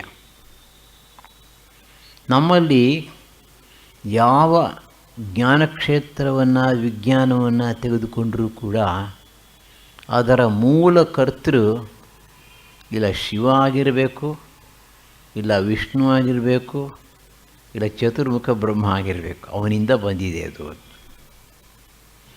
ಬಹುಶಃ ಒಂದು ದೃಷ್ಟಿಯಿಂದ ನೋಡಿದಾಗ ಅವರು ಹೇಳಿದ್ದು ಸರಿ ಅಂತ ಅನಿಸುತ್ತೆ. ಈಗ ನೋಡಿ, ನಾವು ಇಷ್ಟು ಅದ್ಭುತವಾಗಿ ಸೊಗಸಾಗಿ ಕನ್ನಡದಲ್ಲೋ ಇಂಗ್ಲೀಷ್ನಲ್ಲೋ ಸಂಸ್ಕೃತದಲ್ಲೋ ನಾವು ವ್ಯವಹಾರ ಮಾಡ್ತೀವಿ. ಈ ಭಾಷೆ ಅನ್ನೋದು ಈ ಒಂದು ಸ್ವರೂಪವನ್ನು ಹೇಗೆ ಪಡೆಯಿತು ಅನ್ನೋದು ದೊಡ್ಡ ಪ್ರಶ್ನೆ. ಈ ಲಿಂಗ್ವಿಸ್ಟಿಕ್ಸ್ ಅಂತ ಅದೇ ಒಂದು ವಿಜ್ಞಾನ ಉಂಟು ಅಂತ ಇಟ್ಕೊಳ್ಳಿ. ಕಾಡು ಮನುಷ್ಯ ಇದ್ದಂತೆ ಅವನು ಹೂ ಅಂತಿದ್ದಂತೆ, ಹಕ್ಕಿಗಳು ಕೇಳಿದ್ದನ್ನು ಅವನು ಕೇಳಿದಂತೆ, ಪ್ರಾಣಿಗಳು ಕೂಗಿದ್ದನ್ನು ಕೂಗ್ತಾ ಇದ್ದಂತೆ, ಹೀಗೆ ಕಾಲಕ್ರಮೇಣ ಈ ಭಾಷೆ ಬಂತು ಅಂತ ಹೇಳ್ತಾರೆ. ಆದರೆ ನಮ್ಮವರದನ್ನು ಒಪ್ಪೋದೇ ಇಲ್ಲ. ಸೃಷ್ಟಿಯಾದಾಗ ಚತುರ್ಮುಖ ಬ್ರಹ್ಮ ಸನಕಾದಿ ಮಹರ್ಷಿಗಳನ್ನು ತನ್ನ ಮನಸ್ಸಿನಿಂದ ಸೃಷ್ಟಿ ಮಾಡಿದ. ಅವರ ಮೂಲಕ ವೇದವಿದ್ಯೆಯನ್ನು ಕೊಟ್ಟ. ಏಕಕಾಲದಲ್ಲಿ ವೇದವಿದ್ಯೆಯೂ ಕೂಡ ಪ್ರಚಲಿತವಾಯಿತು. ಅಂದರೆ ಭಾಷೆಯು ಆವಾಗಲೇ ಬಂತು ಅಂತಾಯಿತು. ಇರಲಿ, ಈಗ ಯಾವ ಒಂದು ವಿಜ್ಞಾನವನ್ನು ತೆಗೆದುಕೊಂಡರೂ ಕೂಡ ಆ ಒಂದು ಅದ್ಭುತವಾದ ವಿಜ್ಞಾನ ಈಗ ನಾವು ಅಂದ್ಕೊಂಡಿರ್ತಕ್ಕಂಥ ರೀತಿಯಲ್ಲಿ ಎವಲ್ಯೂಷನ್ ಸಾಧ್ಯವಿಲ್ಲ. ಅದು ಪ್ರಾರಂಭದಿಂದಲೇ ಪರ್ಫೆಕ್ಟಾಗಿ ಬಂದಿದೆ. ಅದು ಹಾಗೆ ಬಂದಿರಬೇಕಾದರೆ ಆ ಮೂಲ ಪುರುಷ ಒಬ್ಬ ಮಹಾತ್ಮನಾಗಿರಬೇಕು. ಆ ದೃಷ್ಟಿಕೋನದಿಂದ ನೋಡಿದಾಗ ನಮ್ಮ ಯೋಗಶಾಸ್ತ್ರದ ಕರ್ತ ಹಿರಣ್ಯಗರ್ಭ ಬ್ರಹ್ಮ ಅಂತ ಹೇಳುತ್ತೆ ಮಹಾಭಾರತ. ಇನ್ನು ಕೆಲವು ಕಡೆ ಈ 4 ಜನ ಋಷಿಗಳಿದಾರಲ್ಲ, ಚತುಸ್ಸನರು ಅಂತ ಕರೀತಾರೆ. ಸನತ್ ಕುಮಾರ, ಸನತ್ ಸುಜಾತ ಇತ್ಯಾದಿ. ಅವರಲ್ಲಿ ಸನತ್ ಕುಮಾರನಿಂದ ಬಂದಿದೆ ಅಂತ ಇನ್ನು ಕೆಲವರು ಹೇಳ್ತಾರೆ. ಇನ್ನು ಕೆಲವರು ಹೇಳ್ತಾರೆ ಇಲ್ಲ, ಜೈಗೀಷವ್ಯ ಅಂತ ಒಬ್ಬ ಋಷಿ ಇದ್ದ, ಆತನಿಂದ ಇದು ಪ್ರಾರಂಭವಾಯಿತು ಅಂತ. ಇದು ಒಂದು ದೃಷ್ಟಿಯಿಂದ ನೋಡಿದಾಗ ನಿಶ್ಚಯ ಮಾಡೋದು ಬಹಳ ಕಷ್ಟ. ಆದರೆ ಇಷ್ಟನ್ನು ಒಪ್ಕೋಬಹುದು, ಮೂಲಕರ್ತ ಸಾಕ್ಷಾತ್ ಪರಮಾತ್ಮನೇ ಯಾರೋ ಋಷಿಗಳ ಮೂಲಕ ಯಾವುದೋ ಒಂದು ರೀತಿಯಲ್ಲಿ ಮನುಕುಲಕ್ಕೆ ಅದನ್ನು ಕೊಟ್ಟಿದ್ದಾನೆ ಅಂತ ಇಟ್ಕೋಬಹುದು. ಇನ್ನು ಯೋಗ ಸೂತ್ರಗಳ ಕರ್ತೃ ಈಗ ನಾವು ತಿಳ್ಕೊಂಡಿರೋ ಹಾಗೆ ಪತಂಜಲಿ ಮಹರ್ಷಿಗಳು. ಈ ಪತಂಜಲಿ ಆದಿಶೇಷನ ಅವತಾರ ಅಂತ ಹೇಳ್ತಾರೆ. ಪತಂಜಲಿ ಮಹರ್ಷಿಗಳು ಪಾಠ ಮಾಡ್ತಾ ಇರುವಾಗ ಒಂದು ಕಥೆ ಉಂಟು ಅಂತ ಇಟ್ಕೊಳ್ಳಿ. ಅವ್ರು ನೇರವಾಗಿ ಕೂತ್ಕೊಂಡು ಪಾಠ ಮಾಡ್ತಾ ಇರಲಿಲ್ಲವಂತೆ. ಒಂದು ದೊಡ್ಡ ಪರದೆ ಹಾಕಬೇಕಾಗಿತ್ತಂತೆ. ಪರದೆ ಹಿಂದೆ ಇವರು ಕೂತ್ಕೊಂಡು ಮಾತಾಡೋರು, ಆಚೆ ಕಡೆ ಶಿಷ್ಯರು ಕೂತ್ಕೊಂಡು ಕೇಳೋರು, ಬರ್ಕೊಳ್ಳೋರು ಅಥವಾ ತಿಳ್ಕೊಳ್ಳೋರು. ಒಂದು ದಿವಸ ಒಬ್ಬ ಶಿಷ್ಯನಿಗೆ ಯಾಕೆ ಹೀಗೆ ಮಾಡ್ತಾರೆ ನೋಡೋಣ ಅಂತ ಬೆಳ್ಳಕ್ಕೆ ಪರದೆ ತೆಗೆದು ನೋಡಿದ್ರೆ ಅಲ್ಲಿ ಪತಂಜಲಿ ಮಹರ್ಷಿಗಳ ಬದಲು ಆದಿಶೇಷನ ಒಂದು ದರ್ಶನ ಆಯಿತಂತೆ. ಆದಿಶೇಷನ ಅವತಾರ ಪತಂಜಲಿ ಮಹರ್ಷಿಗಳು ಅಂತ. ಈ ಯೋಗ ಸೂತ್ರದ ಮೇಲೆ ತುಂಬ ಚೆನ್ನಾಗಿರತಕ್ಕಂಥ, ಸರಳವಾಗಿರತಕ್ಕಂಥ, ಜನಪ್ರಿಯವಾಗಿರತಕ್ಕಂತಹ ಒಂದು ವ್ಯಾಖ್ಯಾನ ಉಂಟು. ಭೋಜವೃತ್ತಿ ಅಂತ ಹೆಸರು. ಭೋಜ ಎಂಬತಕ್ಕಂತಹ ರಾಜರ್ಷಿ ಮಹಾರಾಜ ಬರೆದಂಥದ್ದು ಅಂತ ಹೇಳ್ತಾರೆ. ಸ್ವಾಮಿ ವಿವೇಕಾನಂದರು ಕೂಡ ತಮ್ಮ ರಾಜಯೋಗದ ಪ್ರವಚನಗಳಲ್ಲಿ ಭೋಜವೃತ್ತಿಯನ್ನು ಅಲ್ಲಲ್ಲೇ ಉಲ್ಲೇಖ ಮಾಡಿದ್ದಾರೆ. ಅಂದರೆ ಅವರ ಕಾಲದಲ್ಲಿ ವ್ಯಾಸಭಾಷೆ ಮತ್ತು ಭೋಜವೃತ್ತಿ ಎರಡೂ ಕೂಡ ಅಚ್ಚಾಗಿತ್ತು ಅಂತ ಹೇಳಬಹುದು. ಭೋಜವೃತ್ತಿಯ ಪ್ರಾರಂಭದಲ್ಲಿ ಪತಂಜಲಿ ಮಹರ್ಷಿಗಳನ್ನು ನಮಸ್ಕಾರ ಮಾಡ್ತಾ ಈ ಮಾತನ್ನು ಹೇಳಿದ್ದಾರೆ. ಯೋಗೇನ ಚಿತ್ತಸ್ಯ ಪದೇನ ವಾಚಾಂ ಮಲಂ ಶರೀರಸ್ಯ ತು ವೈದ್ಯಕೇನ ಯೋ ಅಪಾಕರೋತ್ತಂ ಪ್ರವರಂ ಮುನೀನಾಂ ಪತಂಜಲಿಂ ಪ್ರಾಂಜಲಿ ಆನತೋಸ್ಮಿ. ಯೋಗದ ಮೂಲಕ ಮನಸ್ಸನ್ನು ಶುದ್ಧ ಮಾಡದಂತೆ ಪತಂಜಲಿ ಮಹರ್ಷಿ, ಪದ ಅಥವಾ ಪದಗಳ ಮೂಲಕ ವಾಕ್ಕನ್ನು ಶುದ್ಧಿ ಮಾಡದಂತೆ, ಹಾಗೆಯೇ ಆರೋಗ್ಯ ಶಾಸ್ತ್ರದ ಮೂಲಕ ಶರೀರವನ್ನು ಶುದ್ಧಿ ಮಾಡದಂತೆ ಅಂತಹ ಮುನಿಶ್ರೇಷ್ಠನಾದ ಪತಂಜಲಿಗೆ ನಾನು ನಮಸ್ಕಾರ ಮಾಡ್ತೇನೆ. ಇದರ ಪ್ರಕಾರ ಪತಂಜಲಿ ಮಹರ್ಷಿಗಳು ಯೋಗಸೂತ್ರವನ್ನು ಬರೆದರು. ಪಾಣಿನಿಯ ಸೂತ್ರಗಳಿಗೆ ವಿಸ್ತಾರವಾದ ವ್ಯಾಖ್ಯಾನವನ್ನು ಬರೆದಂತಹ ಪತಂಜಲಿಗಳು ಇವರೇ ಅಂತ ಸಂಪ್ರದಾಯವಿದರು ಹೇಳ್ತಾರೆ. ಅದು ಹೌದೋ ಅಲ್ವೋ ಅದು ಬೇರೆ, ಅದ್ರ ಬಗ್ಗೆ ಸಾಕಷ್ಟು ಚರ್ಚೆ ನಡೀತಾ ಇದೆ ಅಂತ ಇಟ್ಕೊಳ್ಳಿ. ಮೂರನೆಯದು ಆಯುರ್ವೇದ ಶಾಸ್ತ್ರವನ್ನು ಕೂಡ ರಚಿಸಿದ್ದಾರೆ ಅಂತ ಹೇಳ್ತಾರೆ, ಆದರೆ ಆ ಪುಸ್ತಕ ನಮಗೆ ಸಿಕ್ಕಿಲ್ಲ. ಒಟ್ಟಿನಲ್ಲಿ ಭೋಜವೃತ್ತಿಯ ಪ್ರಕಾರ 3 ರೀತಿಯ ಶುದ್ಧಿಗಳನ್ನು ಪತಂಜಲಿ ಮಹರ್ಷಿಗಳು ಸಾಧಿಸಿದರು. ದೇಹದ, ಮಾತಿನ, ಮನಸ್ಸಿನ ಶುದ್ಧಿಯನ್ನು. ನಾವು ಉತ್ತಮ ಜೀವನ ನಡೆಸಬೇಕಾದ್ರೆ 3 ಬೇಕು ಅಂತ ಇಟ್ಕೊಳ್ಳಿ. ಸ್ವಾಮಿ ವಿವೇಕಾನಂದರು ಒಂದು ಕಡೆ ಹೇಳ್ತಾರೆ ನಮ್ಮಗಳಿಗೆ, our aim is neither austerity nor luxury, our aim is God realisation ಅಂತ ಹೇಳ್ತಾರೆ. ಲಕ್ಸುರಿಯಿಂದ ಶರೀರ ಹಾಳು ಮಾಡಬಾರದು, ಆಸ್ಟೆರಿಟಿಯಿಂದ ಶರೀರವನ್ನು ನಾಶ ಮಾಡಬಾರದು, ಎರಡಕ್ಕೂ ಮಧ್ಯಪಂಥ ಇರಬೇಕು. ಭಗವತ್ ಸಾಕ್ಷಾತ್ಕಾರಕ್ಕೆ ಸಾಧನೆಗೆ ಎಷ್ಟು ಬೇಕೋ ಅಷ್ಟರ ಮಟ್ಟಿಗೆ ಶರೀರವನ್ನು ಇಟ್ಕೊಂಡು ಸಾಧನೆ ಮಾಡಬೇಕು. ಆ ಒಂದು ತತ್ವವನ್ನು ನಾವು ಇಲ್ಲಿ ಕಾಣ್ತೇವೆ. ಇನ್ನು ಈ ಯೋಗಸೂತ್ರ ಗ್ರಂಥದ ಬಗ್ಗೆ ಸಾಮಾನ್ಯವಾಗಿ ಪಂಡಿತರುಗಳು ಹೇಳುವುದು ಕ್ರಿಸ್ತ ಪೂರ್ವ 2ನೇ ಶತಮಾನದಲ್ಲಿ ಇವರು ರಚನೆ ಮಾಡಿರಬಹುದು ಅಂತ ಹೇಳ್ತಾರೆ. ಇದೆಲ್ಲ ಒಂದು ಗೆಸ್ ವರ್ಕ್ ಅಂತ ಇಟ್ಕೊಳ್ಳಿ. ಯಾಕೆ ಅಂತಂದರೆ ನಮ್ಮ ಶಾಸ್ತ್ರ ಗ್ರಂಥಗಳ ಬಗ್ಗೆ ಯಾವುದನ್ನು ಕೂಡ ನಿರ್ಣಾಯಕವಾಗಿ ಹೇಳಲು ಸಾಧ್ಯವಿಲ್ಲ. ಈಗ ನೋಡಿ, ಋಗ್ವೇದದ ಕಾಲ ಏನು ಅನ್ನೋದು ಒಂದು ದೊಡ್ಡ ಪ್ರಶ್ನೆ. ಕ್ರಿಸ್ತಪೂರ್ವ 24,000ದಿಂದ ಕ್ರಿಸ್ತಪೂರ್ವ 900ರವರೆಗೆ ಜನಗಳು ಬೇರೆ ಬೇರೆ ಡೇಟನ್ನು ಕೊಟ್ಕೊಂಡು ಬಂದಿದ್ದಾರೆ. ಅದರಲ್ಲಿ ಒಂದು ತಾರೀಖನ್ನು ಬಾಲ್ ಗಂಗಾಧರ್ ತಿಲಕ್ ಮತ್ತು ಯಾಕೋಬಿ ಕೊಟ್ಟಿದ್ದಾರೆ. ಅವರೇನು ಹೇಳ್ತಾರೆ ಅಂತಂದರೆ, ಈ ಋಗ್ವೇದದಲ್ಲಿ ಧ್ರುವ ನಕ್ಷತ್ರದ ಬಗ್ಗೆ ಒಂದು ಮಾತು ಬರುತ್ತೆ. ಧ್ರುವ ನಕ್ಷತ್ರ ಅಂದರೆ ಒಂದೇ ನಕ್ಷತ್ರ ಅಲ್ಲ, ಅದೊಂದು 30 ಡಿಗ್ರೀಸ್ನಲ್ಲಿ ಒಂದು ಚಕ್ರ ಸುತ್ತದ ಇರುತ್ತದೋ, ಬೇರೆ ಬೇರೆ ಅಥವಾ ಒಂದೇ ನಕ್ಷತ್ರ ಅದು ಸುತ್ತಾ ಇರುತ್ತದೋ. ಆ ನಕ್ಷತ್ರ ಆ ಜಾಗಕ್ಕೆ ಬರಬೇಕಾದರೆ 8,000 ವರ್ಷ ಬೇಕು ಅಂತ ಹೇಳ್ತಾರೆ. ಋಗ್ವೇದದ ಕಾಲದಲ್ಲಿ ಯಾವ ಒಂದು ನಕ್ಷತ್ರ ಇತ್ತೋ ಆ ನಕ್ಷತ್ರ ಇವತ್ತು ಇದೆ ಅಂತಂದ ಮೇಲೆ ಋಗ್ವೇದ 8,000ಕ್ಕೆ ಮುಂಚೆ ಇತ್ತು ಅಂತ ಹೇಳಬೇಕು. ನೀವು ಒಂದು ವೇಳೆ ಒಪ್ಪಲಿಲ್ಲ ಅಂತಂದರೆ ಬೇಡಪ್ಪ 8 + 8 16,000 ವರ್ಷದ ಹಿಂದೆ ಇತ್ತು ಅಂತ ಇಟ್ಕೊಡಿ, ಈ ಕಡೆ ಬರಲಿಕ್ಕೆ ಸಾಧ್ಯವಿಲ್ವಲ್ಲ. ಹೀಗೆ ಒಬ್ಬೊಬ್ಬರು ಒಂದೊಂದು ರೀತಿಯ ವಾದವನ್ನು ಮುಂದಿಡ್ತಾರೆ, ಆದರೆ ಯಾವುದನ್ನು ನಿರ್ಣಾಯಕವಾಗಿ ಮಾಡಲಿಕ್ಕೆ ಸಾಧ್ಯವಿಲ್ಲ. ಹಾಗೆ ಮಹಾಭಾರತದ ಯುದ್ಧದ ವಿಷಯವನ್ನು ನಮ್ಮಲ್ಲಿ ಪುರಾಣಗಳಲ್ಲಿ, ಹಾಗೆಯೇ ರಾಮಾಯಣಾದಿ ಗ್ರಂಥಗಳಲ್ಲಿ ಯಾವುದಾದರೂ ಒಂದು ಮುಖ್ಯ ವಿಷಯ ನಡೆದರೆ the position of stars and planets ಅದನ್ನು ಕೊಡ್ತಾರೆ. ಇವತ್ತಿಗೂ ಕೂಡ ಅದನ್ನು ಹಿಂದಕ್ಕೆ ಹೋಗಿ ಲೆಕ್ಕ ಮಾಡಲಿಕ್ಕೆ ಸಾಧ್ಯ. ಅದರ ಪ್ರಕಾರ ಈ ರೀತಿ ಅಂತ ಮಾಡರ್ನ್ ಡೇಟ್ಸ್ ಕೊಡಬಹುದು. ಈಗ ಡಾಕ್ಟರ್ DS ತ್ರಿವೇದ ಅಂತ ಒಬ್ಬರು ಪ್ರೊಫೆಸರ್ ಆಫ್ ಹಿಸ್ಟ್ರಿ ಆಗಿದ್ದರು ಬಾಂಬೆ ಯೂನಿವರ್ಸಿಟಿಯಲ್ಲಿ. ಭಾರತೀಯ ವಿದ್ಯಾಭವನ್ ಕಡೆಯಿಂದ ಒಂದು ಪುಸ್ತಕ ಅಚ್ಚಾಗಿದೆ 54ನೇ ಇಸ್ವಿಯಲ್ಲಿ, ಇಂಡಿಯನ್ ಕ್ರಾನಾಲಜಿ ಅಂತ. ತುಂಬ ಚೆನ್ನಾಗಿದೆ ಪುಸ್ತಕ. ಅವರು ಈ ರೀತಿ ಒಂದು ವ್ಯಾಖ್ಯಾನ ಮಾಡಿದ್ದಾರೆ. ಕೃಷ್ಣನ ಕಾಲ 3,000 ಕ್ರಿಸ್ತಪೂರ್ವ 3,500, ರಾಮನ ಕಾಲ ಕ್ರಿಸ್ತಪೂರ್ವ 4,700 ಅದೆಲ್ಲ ಕೊಟ್ಟಿದ್ದಾರೆ. ಅದು ನಿಜವೋ ಸುಳ್ಳೋ ಅನ್ನೋದು ಬೇರೆ ವಿಷಯ. ಆದರೆ ಇದರಲ್ಲಿ ಕೊಟ್ಟಿರ್ತಕ್ಕಂತಹ ಸ್ಟಾರ್ಸ್ ಆ್ಯಂಡ್ ಪ್ಲ್ಯಾನೆಟ್ಸ್ ನಕ್ಷತ್ರಾದಿಗಳ ಒಂದು ಸ್ಥಾನದಿಂದ ಅದನ್ನು ಲೆಕ್ಕ ಮಾಡಿ ಕೊಟ್ಟಿದ್ದಾರೆ. ಇಷ್ಟನ್ನು ಹೇಳಬಹುದು. As far the dates are concern it's very difficult to give any definite reply ಅಂತ. ಸಾಮಾನ್ಯವಾಗಿ ಪಂಡಿತರು ಒಪ್ಪಿರ್ತಕ್ಕಂಥದ್ದು ಕ್ರಿಸ್ತಪೂರ್ವ 2ನೇ ಶತಮಾನದಲ್ಲಿ ಪತಂಜಲಿಗಳಿದ್ದರು, ಅವರ ಯೋಗಸೂತ್ರ ರಚಿತವಾಯಿತು ಅಂತ.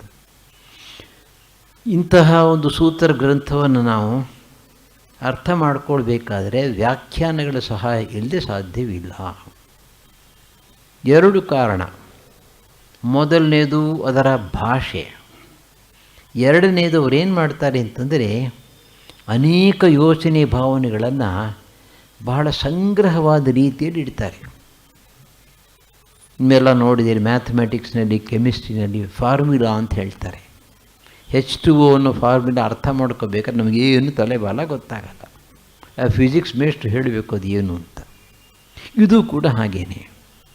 ಅಂದಮೇಲೆ ಈ ಸೂತ್ರ ಗ್ರಂಥಗಳ ಮೇಲೆ ವ್ಯಾಖ್ಯಾನ ಇಲ್ಲದೆ ಹೋದರೆ ಅವುಗಳ ನಿಜವಾಗಿ ಅರ್ಥ ಮಾಡಿಕೊಡೋದು ಬಹಳ ಕಷ್ಟ. ಈ ಪಾಶ್ಚಾತ್ಯ ವಿದ್ವಾಂಸರು ಎಷ್ಟೋ ಸಲ ನಮ್ಮ ಋಗ್ವೇದಾದಿಗಳಿಗೆ ಸಾಯಣಾದಿ ಭಾಷೆಗಳ ಸಹಾಯವನ್ನು ಬಿಟ್ಬಿಟ್ಟು ನೇರವಾಗಿ ತಾವೇ ಅರ್ಥವನ್ನು ಮಾಡುವುದಕ್ಕೆ ಹೋಗಿ ಅಪಾರ್ಥವಾಗಿದೆ. ಶಂಕರಾಚಾರ್ಯ ಹೇಳ್ತಾರೆ, ಅಸಂಪ್ರದಾಯವಿತ್ ಸರ್ವಶಾಸ್ತ್ರವಿತ್ ಅಪಿ ಮೂರ್ಖವತ್ ಉಪೇಕ್ಷಣೀಯ ಅಂತ. ಯಾವ ರೀತಿಯಲ್ಲೂ ಅವರಿಗೆ ಇದು ಸಂಬಂಧ ಇಲ್ಲ. ನಮ್ಮವರಿಗೆ ಆ ಪರಂಪರೆಯ ಸಂಬಂಧ ಇತ್ತು, ಒಳಗುಟ್ಟುಗಳು ಗೊತ್ತಿತ್ತು. ಆದ್ದರಿಂದ ಈಗ ಸಾಯಣಾಚಾರ್ಯ ಭಾಷ್ಯವನ್ನು ಬರೆದರೆ ಅದು ಅವತ್ತು ಬರೆದ್ರು ಇವತ್ತು ಬರೆದು ಇದೊಂದು 1000 ವರ್ಷ ಆದಮೇಲೆ ಬರೆದ್ರು ಕೂಡ ಅದು ಒಂದೇ ರೀತಿ ಇರುತ್ತದು. ಯಾಕೆ ಅಂತಂದರೆ ಅವರು ಆ ಮೂಲದಿಂದ ಶಿಕ್ಷಣವನ್ನು ಪಡ್ಕೊಂಡು ಬಂದಿರತಕ್ಕಂಥವರು ಆ ಸಂಪ್ರದಾಯದಲ್ಲಿ. ಹೀಗೆ ಈ ಭಾಷ್ಯಗಳ ಸಹಾಯ ಇದ್ದರೆ ಅರ್ಥ ಮಾಡ್ಕೊಳ್ಳೋದು ಕಷ್ಟ. ಅಂತಹ ಭಾಷ್ಯ ನಮಗೆ ಸಿಕ್ಕಿರೋದು ವ್ಯಾಸ ಭಾಷ್ಯ. ಈ ವ್ಯಾಸ ಮಹರ್ಷಿಗಳು ಯಾರು ಅಂತ ನಮಗೆ ಗೊತ್ತಿಲ್ಲ. ವೇದವ್ಯಾಸರು ಮಹಾಭಾರತವನ್ನು ಬರೆದವರು ಇವರೇನೋ, ಅಥವಾ ವ್ಯಾಸ ಎಂಬತಕ್ಕಂಥ ಹೆಸರುಳ್ಳ ಮತ್ತೊಬ್ಬ ಪಂಡಿತರು ನಮಗೆ ಗೊತ್ತಿಲ್ಲ. ಒಟ್ಟಿನಲ್ಲಿ ಅದರ ಹೆಸರು ವ್ಯಾಸ ಭಾಷ್ಯ ಅಂತ ಹೆಸರು. ಸ್ವಾಮಿ ವಿವೇಕಾನಂದರು ಕೂಡ ತಮ್ಮ ರಾಜಯೋಗದ ಪ್ರವಚನಗಳಲ್ಲಿ ಅದನ್ನು ಉಪಯೋಗಿಸ್ಕೊಂಡಿದ್ದಾರೆ. ಇದಲ್ಲದೆ ವಾಚಸ್ಪತಿ ಇದರ ಮೇಲೆ ತತ್ವವೈಶಾರದಿ ಅಂತ ಬರೆದಿದ್ದಾರೆ. ವ್ಯಾಸಭಾಷ್ಯ ಮೂಲ, ಆದರೆ ಅದು ಕೂಡ ಅರ್ಥವಾಗೋದು ಕಷ್ಟ. ಸೂತ್ರಕ್ಕಿಂತ ಸ್ವಲ್ಪ ಸುಲಭ ಅಷ್ಟೇ. ಆದರೆ ಇದರಲ್ಲೂ ಕೂಡ ಅರ್ಥವಾಗದೇ ಇರತಕ್ಕಂಥ ಸಂಭವ ಉಂಟು. ಇದನ್ನು ವಿವರಿಸ್ತಕ್ಕಂಥದ್ದು ಅದರ ಮೇಲಿರ್ತಕ್ಕಂಥ ವ್ಯಾಖ್ಯಾನಗಳು, ಸಬ್ ಕಾಮೆಂಟ್ರೀಸ್ ಅಂತ ಹೇಳಬಹುದು. ಅಂತಹ ಸಬ್ ಕಾಮೆಂಟ್ರಿಯಲ್ಲಿ ವಾಚಸ್ಪತಿಯವರು 850 ಕ್ರಿಸ್ತ ಶಕ ಅವಾಗಿದ್ದರು ಅಂತ ಹೇಳ್ತಾರೆ. ಅವರು ತತ್ವವೈಶಾರದಿ ಅಂತ ವಿಸ್ತಾರದ ವ್ಯಾಖ್ಯಾನ ಬರೆಯಾರೆ, ತುಂಬ ಚೆನ್ನಾಗಿದೆ. ಎರಡನ್ನು ಒಟ್ಟಾಗಿಟ್ಕೊಂಡು ನಾವು ಅಧ್ಯಯನ ಮಾಡಿದ್ರೆ ಸುಲಭವಾಗಿ ಅರ್ಥ ಮಾಡ್ಕೋಬಹುದು. ಹಾಗೆಯೇ ಭೋಜದೇವನ ರಾಜಮಾರ್ತಾಂಡ ವೃತ್ತಿ, ಭಾವಗಣೇಶನ ಪ್ರದೀಪಿಕಾ ಇತ್ಯಾದಿ. ಸದಾಶಿವ ಬ್ರಹ್ಮೇಂದ್ರರು ಯೋಗ ಸುಧಾಕರ ಅಂತ ಒಂದು ಪುಟ್ಟ ಗ್ರಂಥ ಬರೆದಿದ್ದಾರೆ. ಈ ಯೋಗ ಸೂತ್ರಗಳಿಗೇನೆ ಹೆಚ್ಚಿಲ್ಲ, ಒಂದೊಂದು ಪುಟಕ್ಕಿಂತ ಜಾಸ್ತಿ ಇಲ್ಲ. ಅದರ ಒಂದು ಸೊಗಸು ಏನು ಅಂತಂದರೆ, ಅತ್ಯಂತ ಸರಳವಾದ ಭಾಷೆಯಲ್ಲಿ ಚೆನ್ನಾಗಿ ಮನಸ್ಸಿಗೆ ಮುಟ್ಟೋ ಹಾಗೆ ಬರೆದಿದ್ದಾರೆ. ಅವರು ಮಹಾನ್ ಯೋಗಿಗಳಾದ್ದರಿಂದ ಅವರ ಒಳ ಅರ್ಥವನ್ನು ಬಹಳ ಚೆನ್ನಾಗಿ ಆಚೆ ತೆಗೆದು ನಮಗೆ ಸ್ಪಷ್ಟಪಡಿಸಿ ಬರೆದಿದ್ದಾರೆ. ಅವರ ಜೀವನದಲ್ಲಿ ಒಂದು ಕಥೆ ಬರುತ್ತೆ. ಅನೇಕ ವರ್ಷಗಳು ಅವರು ಮೌನ ಮಾಡ್ತಿದ್ದರಂತೆ. ಕೊನೆಗೆ ಅವರ ಶಿಷ್ಯರೆಲ್ಲ ಸೇರಿಕೊಂಡು ಗಲಾಟೆ ಮಾಡಿದ್ರಂತೆ. ನಿಮ್ಮಂತಹ ಬ್ರಹ್ಮಜ್ಞಾನಿಗಳು, ಜೀವನ್ಮುಕ್ತ ಪುರುಷರು ಬಾಯಿ ಮುಚ್ಕೊಂಡು ಕೂತ್ರೆ ನಮ್ಮ ಗತಿ ಏನು? ನಮಗೋಸ್ಕರ ಏನಾದರೂ ಹೇಳಿ ಅಂತ ಬಲವಂತ ಮಾಡಿದಾಗ ಅವರು ಬಾಯಿ ತೆಗೆದರಂತೆ. ಬ್ರೂಹಿ ಮುಕುಂದೇತಿ ಮೊಟ್ಟ ಮೊದಲನೇ ಹಾಡೋದು. ಅದಕ್ಕಿಂತ ಬೇರೆ ಉಪದೇಶ ಇಲ್ಲ ಅಂತ ಇಟ್ಕೊಳ್ಳಿ. ಅವರ ಒಂದು ಭಾಷ್ಯ ಕೂಡ ಅಚ್ಚಾಗಿದೆ. ಇನ್ನೊಂದು ಇತ್ತೀಚೆಗೆ ಪಂಡಿತರು ಕಂಡಿರ್ತಕ್ಕಂಥದ್ದು, ಮಡ್ರಾಸ್ ಯೂನಿವರ್ಸಿಟಿಯಿಂದ ಪಬ್ಲಿಷ್ ಆಗಿತ್ತು, ಈಗ ಸಿಗ್ತಾ ಇಲ್ಲ ಪುಸ್ತಕ. ಶಂಕರ ಭಗವತ್ಪಾದರು ವಿಸ್ತಾರವಾಗಿ ಒಂದು ವ್ಯಾಖ್ಯಾನ ಬರೆದಿದ್ದಾರೆ. ವ್ಯಾಸಭಾಷ್ಯದ ಮೇಲೆ ಶಂಕರ ಭಗವತ್ಪಾದರ ಒಂದು ವ್ಯಾಖ್ಯಾನ, ಅದು ಅಚ್ಚಾಗಿದೆ. ದೇವ್ರ ದಯಿಂದ ನನಗೆ ಅಚ್ಚಾಗಿದ್ದ ಒಂದು ಪ್ರತಿ ಸಿಕ್ತು. ಅದನ್ನು ಅಧ್ಯಯನ ಮಾಡಲಿಕ್ಕೂ ಸಾಧ್ಯವಾಯಿತು. ತುಂಬ ಅದ್ಭುತವಾಗಿದೆ, ಅದು ವಿಸ್ತಾರವಾಗಿದೆ. ಶಂಕರ ಭಗವತ್ಪಾದರು ಮಹಾಯೋಗಿಗಳಾಗಿದ್ದರು. ತಂತ್ರಶಾಸ್ತ್ರ, ಯೋಗಶಾಸ್ತ್ರ ಅದೆಲ್ಲ ಅವರ ಕೈಯಲ್ಲೇ ಇತ್ತದು, ಕೈ ಬೆರಳಿನ ತುದಿಯಲ್ಲಿ ಇತ್ತು ಅಂತ ಇಟ್ಕೋಬಹುದು. ಇದಲ್ಲದೆ ಇನ್ನೂ ಕೆಲವು ವ್ಯಾಖ್ಯಾನಗಳುಂಟು. ಸಾಮಾನ್ಯವಾಗಿ ಎಲ್ಲ ವ್ಯಾಖ್ಯಾನಗಳು ಕೂಡ ಒಂದಲ್ಲ ಒಂದು ರೀತಿಯಲ್ಲಿ ಇಂದಿನ ನಮಗೆ ಅರ್ಥವಾಗತಕ್ಕಂಥ ಸಂಸ್ಕೃತ ಭಾಷೆಯಲ್ಲಿ ಯೋಗಸೂತ್ರದ ಸಾರವನ್ನು ತೆಗೆದಿಡುತ್ತವೆ. ಸಾಮಾನ್ಯವಾಗಿ ರಾಮಾಯಣವನ್ನು ಅರ್ಥ ಮಾಡಿಕೊಳ್ಳುವಷ್ಟು ಸಂಸ್ಕೃತ ಯಾರಿಗೆ ಬರುತ್ತೋ ಅವರು ಈ ವ್ಯಾಖ್ಯಾನಗಳನ್ನು ಓದಿ ಅರ್ಥ ಮಾಡ್ಕೋಬಹುದು. ಒಟ್ಟು ಈ ಗ್ರಂಥದಲ್ಲಿ 195 ಸೂತ್ರಗಳಿವೆ. ಇದನ್ನು 4 ಪಾದಗಳನ್ನಾಗಿ ಮಾಡಿದ್ದಾರೆ, 4 ಭಾಗಗಳು, 4 ಅಧ್ಯಾಯಗಳು. ಸಮಾಧಿಪಾದ, ಸಾಧನಪಾದ, ವಿಭೂತಿಪಾದ ಮತ್ತು ಕೈವಲ್ಯಪಾದ. ಸಮಾಧಿಪಾದದಲ್ಲಿ ಮುಖ್ಯವಾಗಿ ಸಮಾಧಿಗೆ ಸಂಬಂಧಪಟ್ಟಂತಹ ವಿಷಯಗಳನ್ನು ವಿಸ್ತಾರವಾಗಿ ಚರ್ಚೆ ಮಾಡಿದ್ದಾರೆ. ಇನ್ನು ಎರಡನೆಯದು ಸಾಧನೆ, ಯೋಗ ಸಾಧನೆಗೆ ಸಂಬಂಧಪಟ್ಟಂತಹದ್ದು. ಅದು ವಿಭೂತಿಪಾದದ ಕಡೆಯಲ್ಲೂ ಪ್ರಾರಂಭದಲ್ಲೂ ಬರುತ್ತೆ. ಇದಾದ ನಂತರ ಈ ಯೋಗಶಾಸ್ತ್ರವನ್ನು ಅಭ್ಯಾಸ ಮಾಡಿ ಯಾರು ಸಾಧನೆ ಮಾಡ್ತಾರೋ ಅವರು ಈ ಸಾಧನೆಗಳಿಂದ ಏನೇನು ಫಲಗಳನ್ನು ಪಡ್ಕೋಬಹುದು, ವಿಭೂತಿಗಳು, ಸೈಕಿಕ್ ಪವರ್ಸ್, ಅದನ್ನು ವಿಸ್ತಾರವಾಗಿ 3ನೇ ಪಾದದಲ್ಲಿ ವಿವರಿಸಿದೆ. ಕಡೆಯದು 4ನೇ ಪಾದ ಕೈವಲ್ಯಪಾದ, ಮೋಕ್ಷ. ಪ್ರಕೃತಿಯಿಂದ ಪುರುಷ ಅಥವಾ ಜೀವಾತ್ಮ ಬಿಡಿಸ್ಕೋಬೇಕು. ಅದರ ಹಿಡಿತದಿಂದ ಬಿಡಿಸ್ಕೊಂಡಾಗ ಕೈವಲ್ಯವನ್ನು, ಮೋಕ್ಷವನ್ನು ಪಡಿತಾನೆ. ಮೋಕ್ಷ ಅನ್ನುವುದು ಗುಡಿ ಆದರೂ ಕೂಡ ಈ ಶಾಸ್ತ್ರದಲ್ಲಿ ಸಾಧನೆಯನ್ನು ವಿಸ್ತಾರವಾಗಿ ವಿವರಿಸಿದ್ದಾರೆ. ಆ ದೃಷ್ಟಿಕೋನದಿಂದ ನೋಡಿದಾಗ ಪ್ರತಿಯೊಬ್ಬ ಸಾಧಕರಿಗೂ ಕೂಡ ಇದು ತುಂಬ ಸಹಾಯಕ ಅಂತ ಹೇಳಬಹುದು. ನಮ್ಮ ಶಾಸ್ತ್ರ ಗ್ರಂಥಗಳಲ್ಲಿ ಇನ್ನೊಂದು ಪ್ರವೃತ್ತಿ ಉಂಟು. ಯಾವುದಾದರೂ ಒಂದು ಶಾಸ್ತ್ರವನ್ನು ಹೇಳ್ತೀವಿ ಅಂತ ಕೂತ್ಕೊಂಡ್ರೆ ಈ ಶಾಸ್ತ್ರವನ್ನು ಸ್ವೀಕಾರ ಮಾಡೋದಕ್ಕೆ ಅಧಿಕಾರಿ ಯಾರು ಅಂತ ಬರುತ್ತೆ ಪ್ರಶ್ನೆ. ಈಗಿನ ಕಾಲದಲ್ಲಿ ನಮಗೆಲ್ಲ ಸ್ವಲ್ಪ ಕೋಪ ಬರ್ಬೋದು. ಏಕೆಂತಂದರೆ ಇವರು ಯಾವ ಕ್ಷೇತ್ರದಲ್ಲಿ ಬೇಕಾದರೂ ಕೂಡ ಎಕ್ಸ್ಪರ್ಟ್ ಆಗ್ಬೋದು ಅಂತ ಇಟ್ಕೊಳ್ಳಿ. ಕಂಪ್ಯೂಟರ್ ಬೇರೆ ಬಂದುಬಿಟ್ಟಿದೆ, ಆದ್ದರಿಂದ ನಾವು ಈ ತಲೆ ಉಪಯೋಗಿಸ್ಬೇಕಾಗೇ ಇಲ್ಲ. ಆದರೆ ಆಗಿನ ಕಾಲದಲ್ಲಿ ಹಾಗಲ್ಲ. ಪ್ರತಿಯೊಂದು ಶಾಸ್ತ್ರಕ್ಕೂ ಕೂಡ ಅದರದ್ದೇ ಕೆಲವು ನಿಯಮಗಳಿತ್ತು. ಆ ನಿಯಮಗಳ ಪ್ರಕಾರ ಆ ಮನುಷ್ಯ ಅದನ್ನು ಸ್ವೀಕರಿಸಲಿಕ್ಕೆ ಯೋಗ್ಯನೇ ಅಲ್ಲವೇ. ಭಗವದ್ಗೀತೆಯಲ್ಲಿ ಕೃಷ್ಣ ಪರಮಾತ್ಮ ಹೇಳ್ತಾನೆ, ಈ ಶಾಸ್ತ್ರವನ್ನು ಯಾರಿಗೆ ಹೇಳಬೇಕು, ಯಾರಿಗೆ ಹೇಳಬಾರದು. ಇಂಥ ಮಾತನ್ನು ಭಾಗವತದಲ್ಲಿ ಅನೇಕ ಕಡೆ ಕಾಣ್ತೇವೆ ನಾವು. ನೋಡಿ, ಈಗ ಯಾರೋ ಒಬ್ಬ ವ್ಯಕ್ತಿ ಬರ್ತಾನೆ, ಒಬ್ಬ ನ್ಯೂಕ್ಲಿಯರ್ ಫಿಸಿಸಿಸ್ಟ್ ಅಂತ ಇಟ್ಕೊಳ್ಳ. ಅವನು ಹೇಳ್ತಾನೆ, ನೋಡಪ್ಪ, ನೀನು ಯಾವುದನ್ನು ಈ ಟೇಬಲ್ ಅಂತ ಕಾಣ್ತಾ ಇದೆಯೋ ಅದು ನಿಜವಾಗಿಯೂ ಕೂಡ ಅಲ್ಟಿಮೇಟ್ಲಿ ಎಲೆಕ್ಟ್ರಿಕಲ್ ಎನರ್ಜಿ ಅಂತ ಹೇಳ್ತಾನೆ ಅಂತ ಇಟ್ಕೊಳ್ಳೋಣ. ಆಗ ಅದನ್ನು ಕೇಳಿದವನು, ಇದ್ರ ಮೇಲೆ ಬಲ್ಬ್ ಬಿಟ್ಟರೆ ಹತ್ತಲ್ಲ, ಮುಟ್ಟಿದ್ರೆ ಶಾಕ್ ಹೊಡೆಯಲ್ಲ, ಇದನ್ನು ಹೇಗೆ ನೀನು ಎಲೆಕ್ಟ್ರಿಸಿಟಿ ಅಂತ ಕರೀತಿ ಅಂತಂದರೆ, ಅದನ್ನು ನೀನು ತಿಳ್ಕೊಬೇಕಾದ್ರೆ ಕೂತ್ಕೊ, 20 ವರ್ಷ ನನ್ನ ಪಾದದಲ್ಲಿ ಕೂತ್ಕೊಂಡು ಕಲಿ ಅಂತ ನಾನು. ಫಂಡಮೆಂಟಲ್ಸ್ ಆಫ್ ಫಿಸಿಕ್ಸಿಂದ ಹಿಡಿದು ಹಾಗೆ ಯಾವ ಶಾಸ್ತ್ರವನ್ನು ಅಭ್ಯಾಸ ಮಾಡಬೇಕಾದ್ರೂ ಕೂಡ ಅದನ್ನು ಚೆನ್ನಾಗಿ ತಿಳ್ಕೊಂಡಿರ್ತಕ್ಕಂಥ ವ್ಯಕ್ತಿಯಿಂದ ಹಂತ ಹಂತವಾಗಿ ಅದನ್ನು ಕಲಿಬೇಕು. ಹಾಗಿದ್ದ ಮೇಲೆ ಈ ಯೋಗಶಾಸ್ತ್ರಕ್ಕೆ ಯಾರಪ್ಪ ಅಧಿಕಾರಿ ಅನ್ನೋ ಪ್ರಶ್ನೆಗೆ ಶಾಂತಿ ಪರ್ವದಲ್ಲಿ ಒಂದು ಉತ್ತರವನ್ನು ಕೊಡ್ತಾರೆ. ಅಪಿ ವರ್ಣಾವಕೃಷ್ಟಸ್ತು ನಾರೀವಾ ಧರ್ಮಕಾಂಕ್ಷಿಣಿ ತಾವಪ್ಯೇತೇನ ಮಾರ್ಗೇಣ ಗಚ್ಚೇತಾಂ ಪರಮಾಂ ಗತಿಂ. ಈ ಯೋಗಸೂತ್ರವನ್ನು ಅಭ್ಯಾಸ ಮಾಡಲಿಕ್ಕೆ, ಯೋಗಶಾಸ್ತ್ರದ ಪ್ರಕಾರ ಸಾಧನೆಯನ್ನು ಮಾಡಲಿಕ್ಕೆ ಯಾರು ಬೇಕಾದರೂ ಮಾಡಬಹುದು. The doors R open. ಯಾವ ವರ್ಣದವರೇ ಆಗಲಿ, ಪುರುಷರಾಗಲಿ ಸ್ತ್ರೀಯಾಗಲಿ, ಅವ್ರಿಗಿರಬೇಕಾದದ್ದು ಒಂದೇ, ನಾವು ಧರ್ಮವನ್ನು ತಿಳ್ಕೋಬೇಕು, ಮುಕ್ತಿಯನ್ನು ಪಡೀಬೇಕು ಎಂಬತಕ್ಕಂಥ ಒಂದು ಆಶೆ ಇರಬೇಕು. ಅಷ್ಟಿದ್ರೆ ಸಾಕು.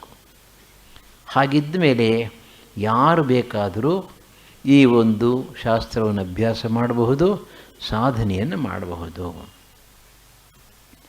ಗೀತೆ ಮತ್ತು ಯೋಗಶಾಸ್ತ್ರಕ್ಕೆ ತುಂಬ ಸಾಮ್ಯ ಇದೆ ಅನ್ನೋದನ್ನು ಕೆಲವು ಸಲ ಪಂಡಿತರು ತೋರಿಸಿಕೊಡ್ತಾರೆ. ಬಹುಶಃ ಗೀತೆಯಲ್ಲಿ ಬಂದಿರತಕ್ಕಂತಹ ಯೋಚನೆ ಭಾವನೆ ಈ ಪಾತಂಜಲ ಯೋಗ ಸೂತ್ರಗಳಿಗಿಂತ ತುಂಬ ಮುಂಚಿನಿಂದಲೂ ಇತ್ತು ಅಂತ ಕಾಣುತ್ತೆ. ಕೃಷ್ಣ ಪರಮಾತ್ಮ ಎಲ್ಲಿ ಅವಶ್ಯಕವೋ ಅಲ್ಲಿ ಕೊಂಚವಾಗಿ ತೆಗೆದು ತೋರಿಸಿದ್ದಾನೆ. ಈಗ ನೋಡಿ, ಯೋಗದ ಬಗ್ಗೆ ಪತಂಜಲಿ ಮಹರ್ಷಿಗಳು 2ನೇ ಸೂತ್ರದಲ್ಲಿ ಹೇಳ್ತಾರೆ, ಯೋಗ ಚಿತ್ತವೃತ್ತಿ ನಿರೋಧ ಅಂತ. ಚಿತ್ತ ಅಂದರೆ ಮನಸ್ಸು. ಈ ಮನಸ್ಸು ಅಲೆಗಳ ರೂಪದಲ್ಲಿ ಸದಾ ಹೇಳ್ತಾ ಇರುತ್ತೆ. ಅದನ್ನು ನಿರೋಧ ಮಾಡ್ತಕ್ಕಂಥದ್ದು, ಅಲೆಗಳನ್ನೆಲ್ಲ ಸಂಪೂರ್ಣವಾಗಿ ಅದುಮಿ ಹಿಡಿತಕ್ಕಂಥದ್ದಕ್ಕೆ ಯೋಗ ಅಂತ ಹೆಸರು. ಕೃಷ್ಣ ಪರಮಾತ್ಮ ಗೀತೆಯಲ್ಲಿ ಹೇಳ್ತಾನೆ, ಯತ್ರೋಪರಮತೆ ಚಿತ್ತಂ ನಿರುದ್ಧಂ ಯೋಗ ಸೇವೆಯ. ಯೋಗವನ್ನು ಸೇವಿಸುವುದರ ಮೂಲಕ ಚಿತ್ತವನ್ನು ನಿರುದ್ಧ ಮಾಡಿದಾಗ ಅದು ಯೋಗವಾಗುತ್ತೆ. ಹಾಗೆಯೇ ಸ್ಥಿರ ಸುಖಂ ಆಸನಂ ಅಂತ ಬರುತ್ತೆ ಯೋಗಶಾಸ್ತ್ರದಲ್ಲಿ. ಆಸನ ಅಂತಂದ್ರೇನು? ನೀವು ಕೂತ್ಕೊಳ್ತಕ್ಕಂಥ ಒಂದು ವಿನ್ಯಾಸ, ಅದು ಸ್ಥಿರವಾಗಿರಬೇಕು, ಸುಖವಾಗಿರಬೇಕು. ಅದನ್ನು ಪರಮಾತ್ಮ ಗೀತೆಯಲ್ಲಿ ಶುಚೌ ದೇಶೇ ಪ್ರತಿಷ್ಠಾಪ್ಯ ಸ್ಥಿರಂ ಆಸನಂ ಆತ್ಮನಃ ಅಂತ ಹೇಳ್ತಾನೆ. ಅಷ್ಟೇ ಅಲ್ಲ, ಮನಸ್ಸನ್ನು ನಿಗ್ರಹ ಮಾಡುವುದು ಹೇಗೆ ಅನ್ನೋ ಪ್ರಶ್ನೆಗೆ ಅಭ್ಯಾಸ ವೈರಾಗ್ಯಾಭ್ಯಾಂ ತನ್ನಿರೋಧ ಅಂತ ಯೋಗಸೂತ್ರ ಹೇಳಿದರೆ, ಅಭ್ಯಾಸ ಎನ್ನುವುದು ಕೌಂತೆಯ ವೈರಾಗ್ಯೇಣ ಚ ಗೃಹ್ಯತೆ ಅಂತ ಕೃಷ್ಣ ಹೇಳ್ತಾನೆ. ಇದರಿಂದ ನಾವು ಇಷ್ಟನ್ನು ತಿಳ್ಕೋಬಹುದು, ಕೃಷ್ಣನ ಕಾಲಕ್ಕೆ ಈ ಯೋಗ ತುಂಬ ಪರಿಚಿತವಾಗಿರತಕ್ಕಂಥ ಒಂದು ವಿಜ್ಞಾನ. ಆದ್ದರಿಂದ ಕೃಷ್ಣ ಪರಮಾತ್ಮ ತನ್ನ ಉಪದೇಶದಲ್ಲಿ ಅವುಗಳನ್ನು ಉಪಯೋಗಿಸ್ಕೊಂಡಿದ್ದಾನೆ. ಇನ್ನು ಸಂಕ್ಷಿಪ್ತವಾಗಿ ತತ್ವಶಾಸ್ತ್ರದ ವಿಷಯವನ್ನು ಹೇಳೋಣ. ಸಾಂಖ್ಯ ಮತ್ತು ಯೋಗ ತತ್ವಶಾಸ್ತ್ರ ದೃಷ್ಟಿಯಿಂದ ಎರಡೂ ಒಂದೇ. ಸಾಂಖ್ಯದಲ್ಲಿ ಪ್ರಕೃತಿ ಪುರುಷ ಎರಡನ್ನು ಮಾತ್ರ ಒಪ್ಕೋತಾರೆ. ಪ್ರಕೃತಿಯಲ್ಲಿ ಸತ್ವ ರಜಸ್ಸು ತಮಸ್ಸು ಎಂಬತಕ್ಕಂಥ 3 ಗುಣಗಳಿವೆ. ಇದು ಸೃಷ್ಟಿಗೆ ಮುಂಚೆ ಸಾಮ್ಯಾವಸ್ಥೆಯಲ್ಲಿರುತ್ತೆ. ಈ ಪುರುಷ ಅಥವಾ ಜೀವಾತ್ಮನ ಕರ್ಮಗಳ ಪ್ರಭಾವದಿಂದ, ಸಾನ್ನಿಧ್ಯದಿಂದ ಈ ಪ್ರಕೃತಿ ಪ್ರಪಂಚವಾಗಿ ಪರಿಣತವಾಗುತ್ತೆ. ಅದಕ್ಕೆ ಅವರು ಕೊಡ್ತಕ್ಕಂಥ ಉದಾಹರಣೆ ಏನು ಅಂತಂದರೆ, ಹಸುವಿನ ಕೆಚ್ಚಲಿನಲ್ಲಿ ಹಾಲಿದೆ, ತಾನಾಗಿ ತಾನೇ ಸುರಿಯಲ್ಲ, ಕರು ಹತ್ತಿರ ಬಂದಾಗ ತಾನಾಗಿ ತಾನೇ ಹರಿಯುತ್ತೆ ಅಂತ. ಅದೇ ರೀತಿಯಲ್ಲಿ ಪ್ರಜ್ಞೆ ಜ್ಞಾನ ಇಲ್ಲದೇ ಇದ್ದರೂ ಕೂಡ, ಚೈತನ್ಯ ಇಲ್ಲದೇ ಇದ್ದರೂ ಕೂಡ ಈ ಪ್ರಕೃತಿ ಎಂಬತಕ್ಕಂಥದ್ದು ಪ್ರಪಂಚವನ್ನು ಉಂಟು ಮಾಡುತ್ತೆ ಅಂತ ಹೇಳ್ತಾರೆ. ಅದನ್ನು ಶಂಕರಾಚಾರ್ಯರು ಬ್ರಹ್ಮಸೂತ್ರ ಭಾಷ್ಯದಲ್ಲಿ ಸರಿಯಲ್ಲ ಅಂತ ತೋರಿಸಿದ್ದಾರೆ. ಅದನ್ನು ಒಟ್ಟಿನಲ್ಲಿ ಪ್ರಕೃತಿ ಮತ್ತು ಪುರುಷ ಎರಡನ್ನು ಮಾತ್ರ ಸಾಂಖ್ಯಶಾಸ್ತ್ರ ಒಪ್ಕೊಳ್ಳುತ್ತೆ. ಆದರೆ ಯೋಗಶಾಸ್ತ್ರದಲ್ಲಿ ಈಶ್ವರ ಎಂಬತಕ್ಕಂಥ ಮತ್ತೊಂದು ತತ್ವ ಇದ್ದರೆ ಮಾತ್ರ ಇಂತಹ ಜಗತ್ತು ಸಾಧ್ಯ ಅಂತ ಹೇಳ್ತಾರೆ. ನಾವು ಅದನ್ನು ಒಪ್ಕೊಂಡ್ಬಿಟ್ರೆ ಈಶ್ವರ, ಪ್ರಕೃತಿ, ಪುರುಷ ಈ ಮೂರನ್ನು ಒಪ್ಕೊಂಡ ಮೇಲೆ ಹೆಚ್ಚು ಕಡಿಮೆ ವೇದಾಂತಕ್ಕೆ ಬಂದಂಗೆ ಆಯಿತು. ವ್ಯಾವಹಾರಿಕ ಸತ್ತ ಎಂಬತಕ್ಕಂತಹ ಮಟ್ಟದಲ್ಲಿ ಯಾವುದನ್ನು ಶಂಕರಾಚಾರ್ಯ ವಿವರಿಸಿದಾರೋ, ಯಾವುದನ್ನು ರಾಮಾನುಜರು ವಿವರಿಸಿದಾರೋ, ಆ ವೇದಾಂತಕ್ಕೂ ಇದಕ್ಕೂ ಏನೂ ಹೆಚ್ಚು ವ್ಯತ್ಯಾಸವೇ ಇಲ್ಲ ಅಂತ ಹೇಳಬಹುದು. ಒಟ್ಟಿನಲ್ಲಿ ತತ್ವಶಾಸ್ತ್ರ ದೃಷ್ಟಿಯಿಂದ ಸಾಂಖ್ಯಶಾಸ್ತ್ರಕ್ಕಿಂತ ಒಂದು ಹೆಜ್ಜೆ ಮುಂದೆ ಹೋಗಿ ಯೋಗಶಾಸ್ತ್ರದಲ್ಲಿ ಈಶ್ವರನನ್ನು ಒಪ್ಪಿಕೊಂಡಿದ್ದಾರೆ. ಈಶ್ವರನ ಒಂದು ಮನಸ್ಸಿನ, ಆತನ ಒಂದು ಸಂಕಲ್ಪದಿಂದ ಪುರುಷರ ಕರ್ಮಗಳಿಗೆ ಅನುಸಾರವಾಗಿ ಸೃಷ್ಟಿಯಾಗುತ್ತೆ ಅಂತ ಹೇಳ್ತಾರೆ. ಇನ್ನು ಹೆಚ್ಚು ಇದರ ವಿಷಯ ನಮಗೆ ಈಗ ಬೇಕಾಗಿಲ್ಲ.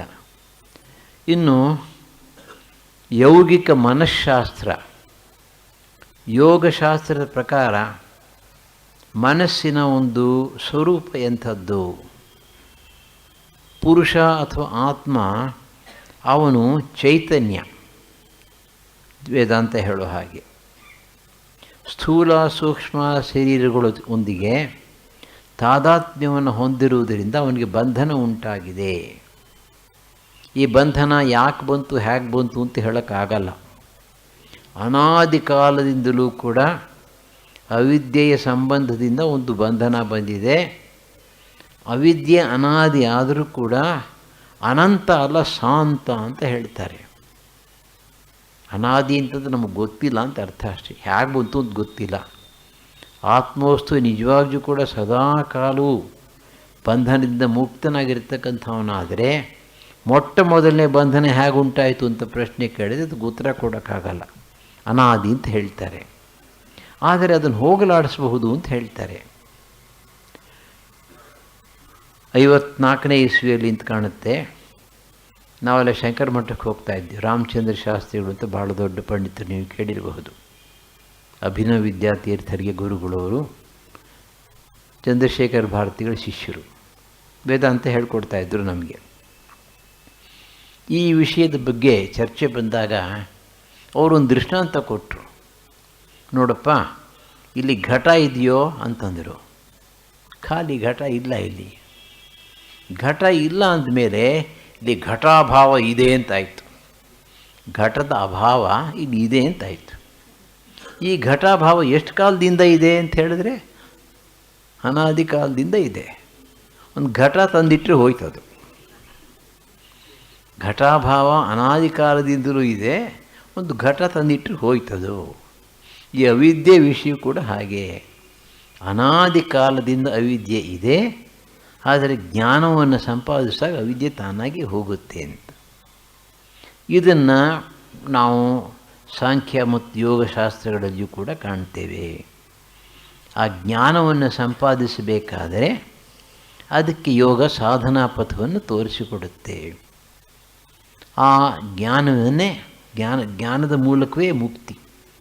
ಅದನ್ನು ಬಹಳ ಪ್ರಧಾನವಾಗಿ ಈ ತತ್ವಶಾಸ್ತ್ರ ನಮಗೆ ಹೇಳಿಕೊಡುತ್ತೆ.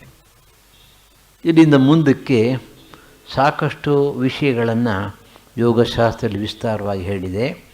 ಬಹುಶಃ ನಾಳೆ ಇದನ್ನು ತೆಗೆದುಕೊಂಡು ವಿಸ್ತಾರವಾಗಿ ಹೇಳಬಲ್ಲೆ. ಇದುವರೆಗೆ ಹೇಳಿರ್ತಕ್ಕಂಥದ್ದೆಲ್ಲ ಪ್ರಾಸ್ತಾವಿಕ ಅಂತ ಹೇಳಬಹುದು.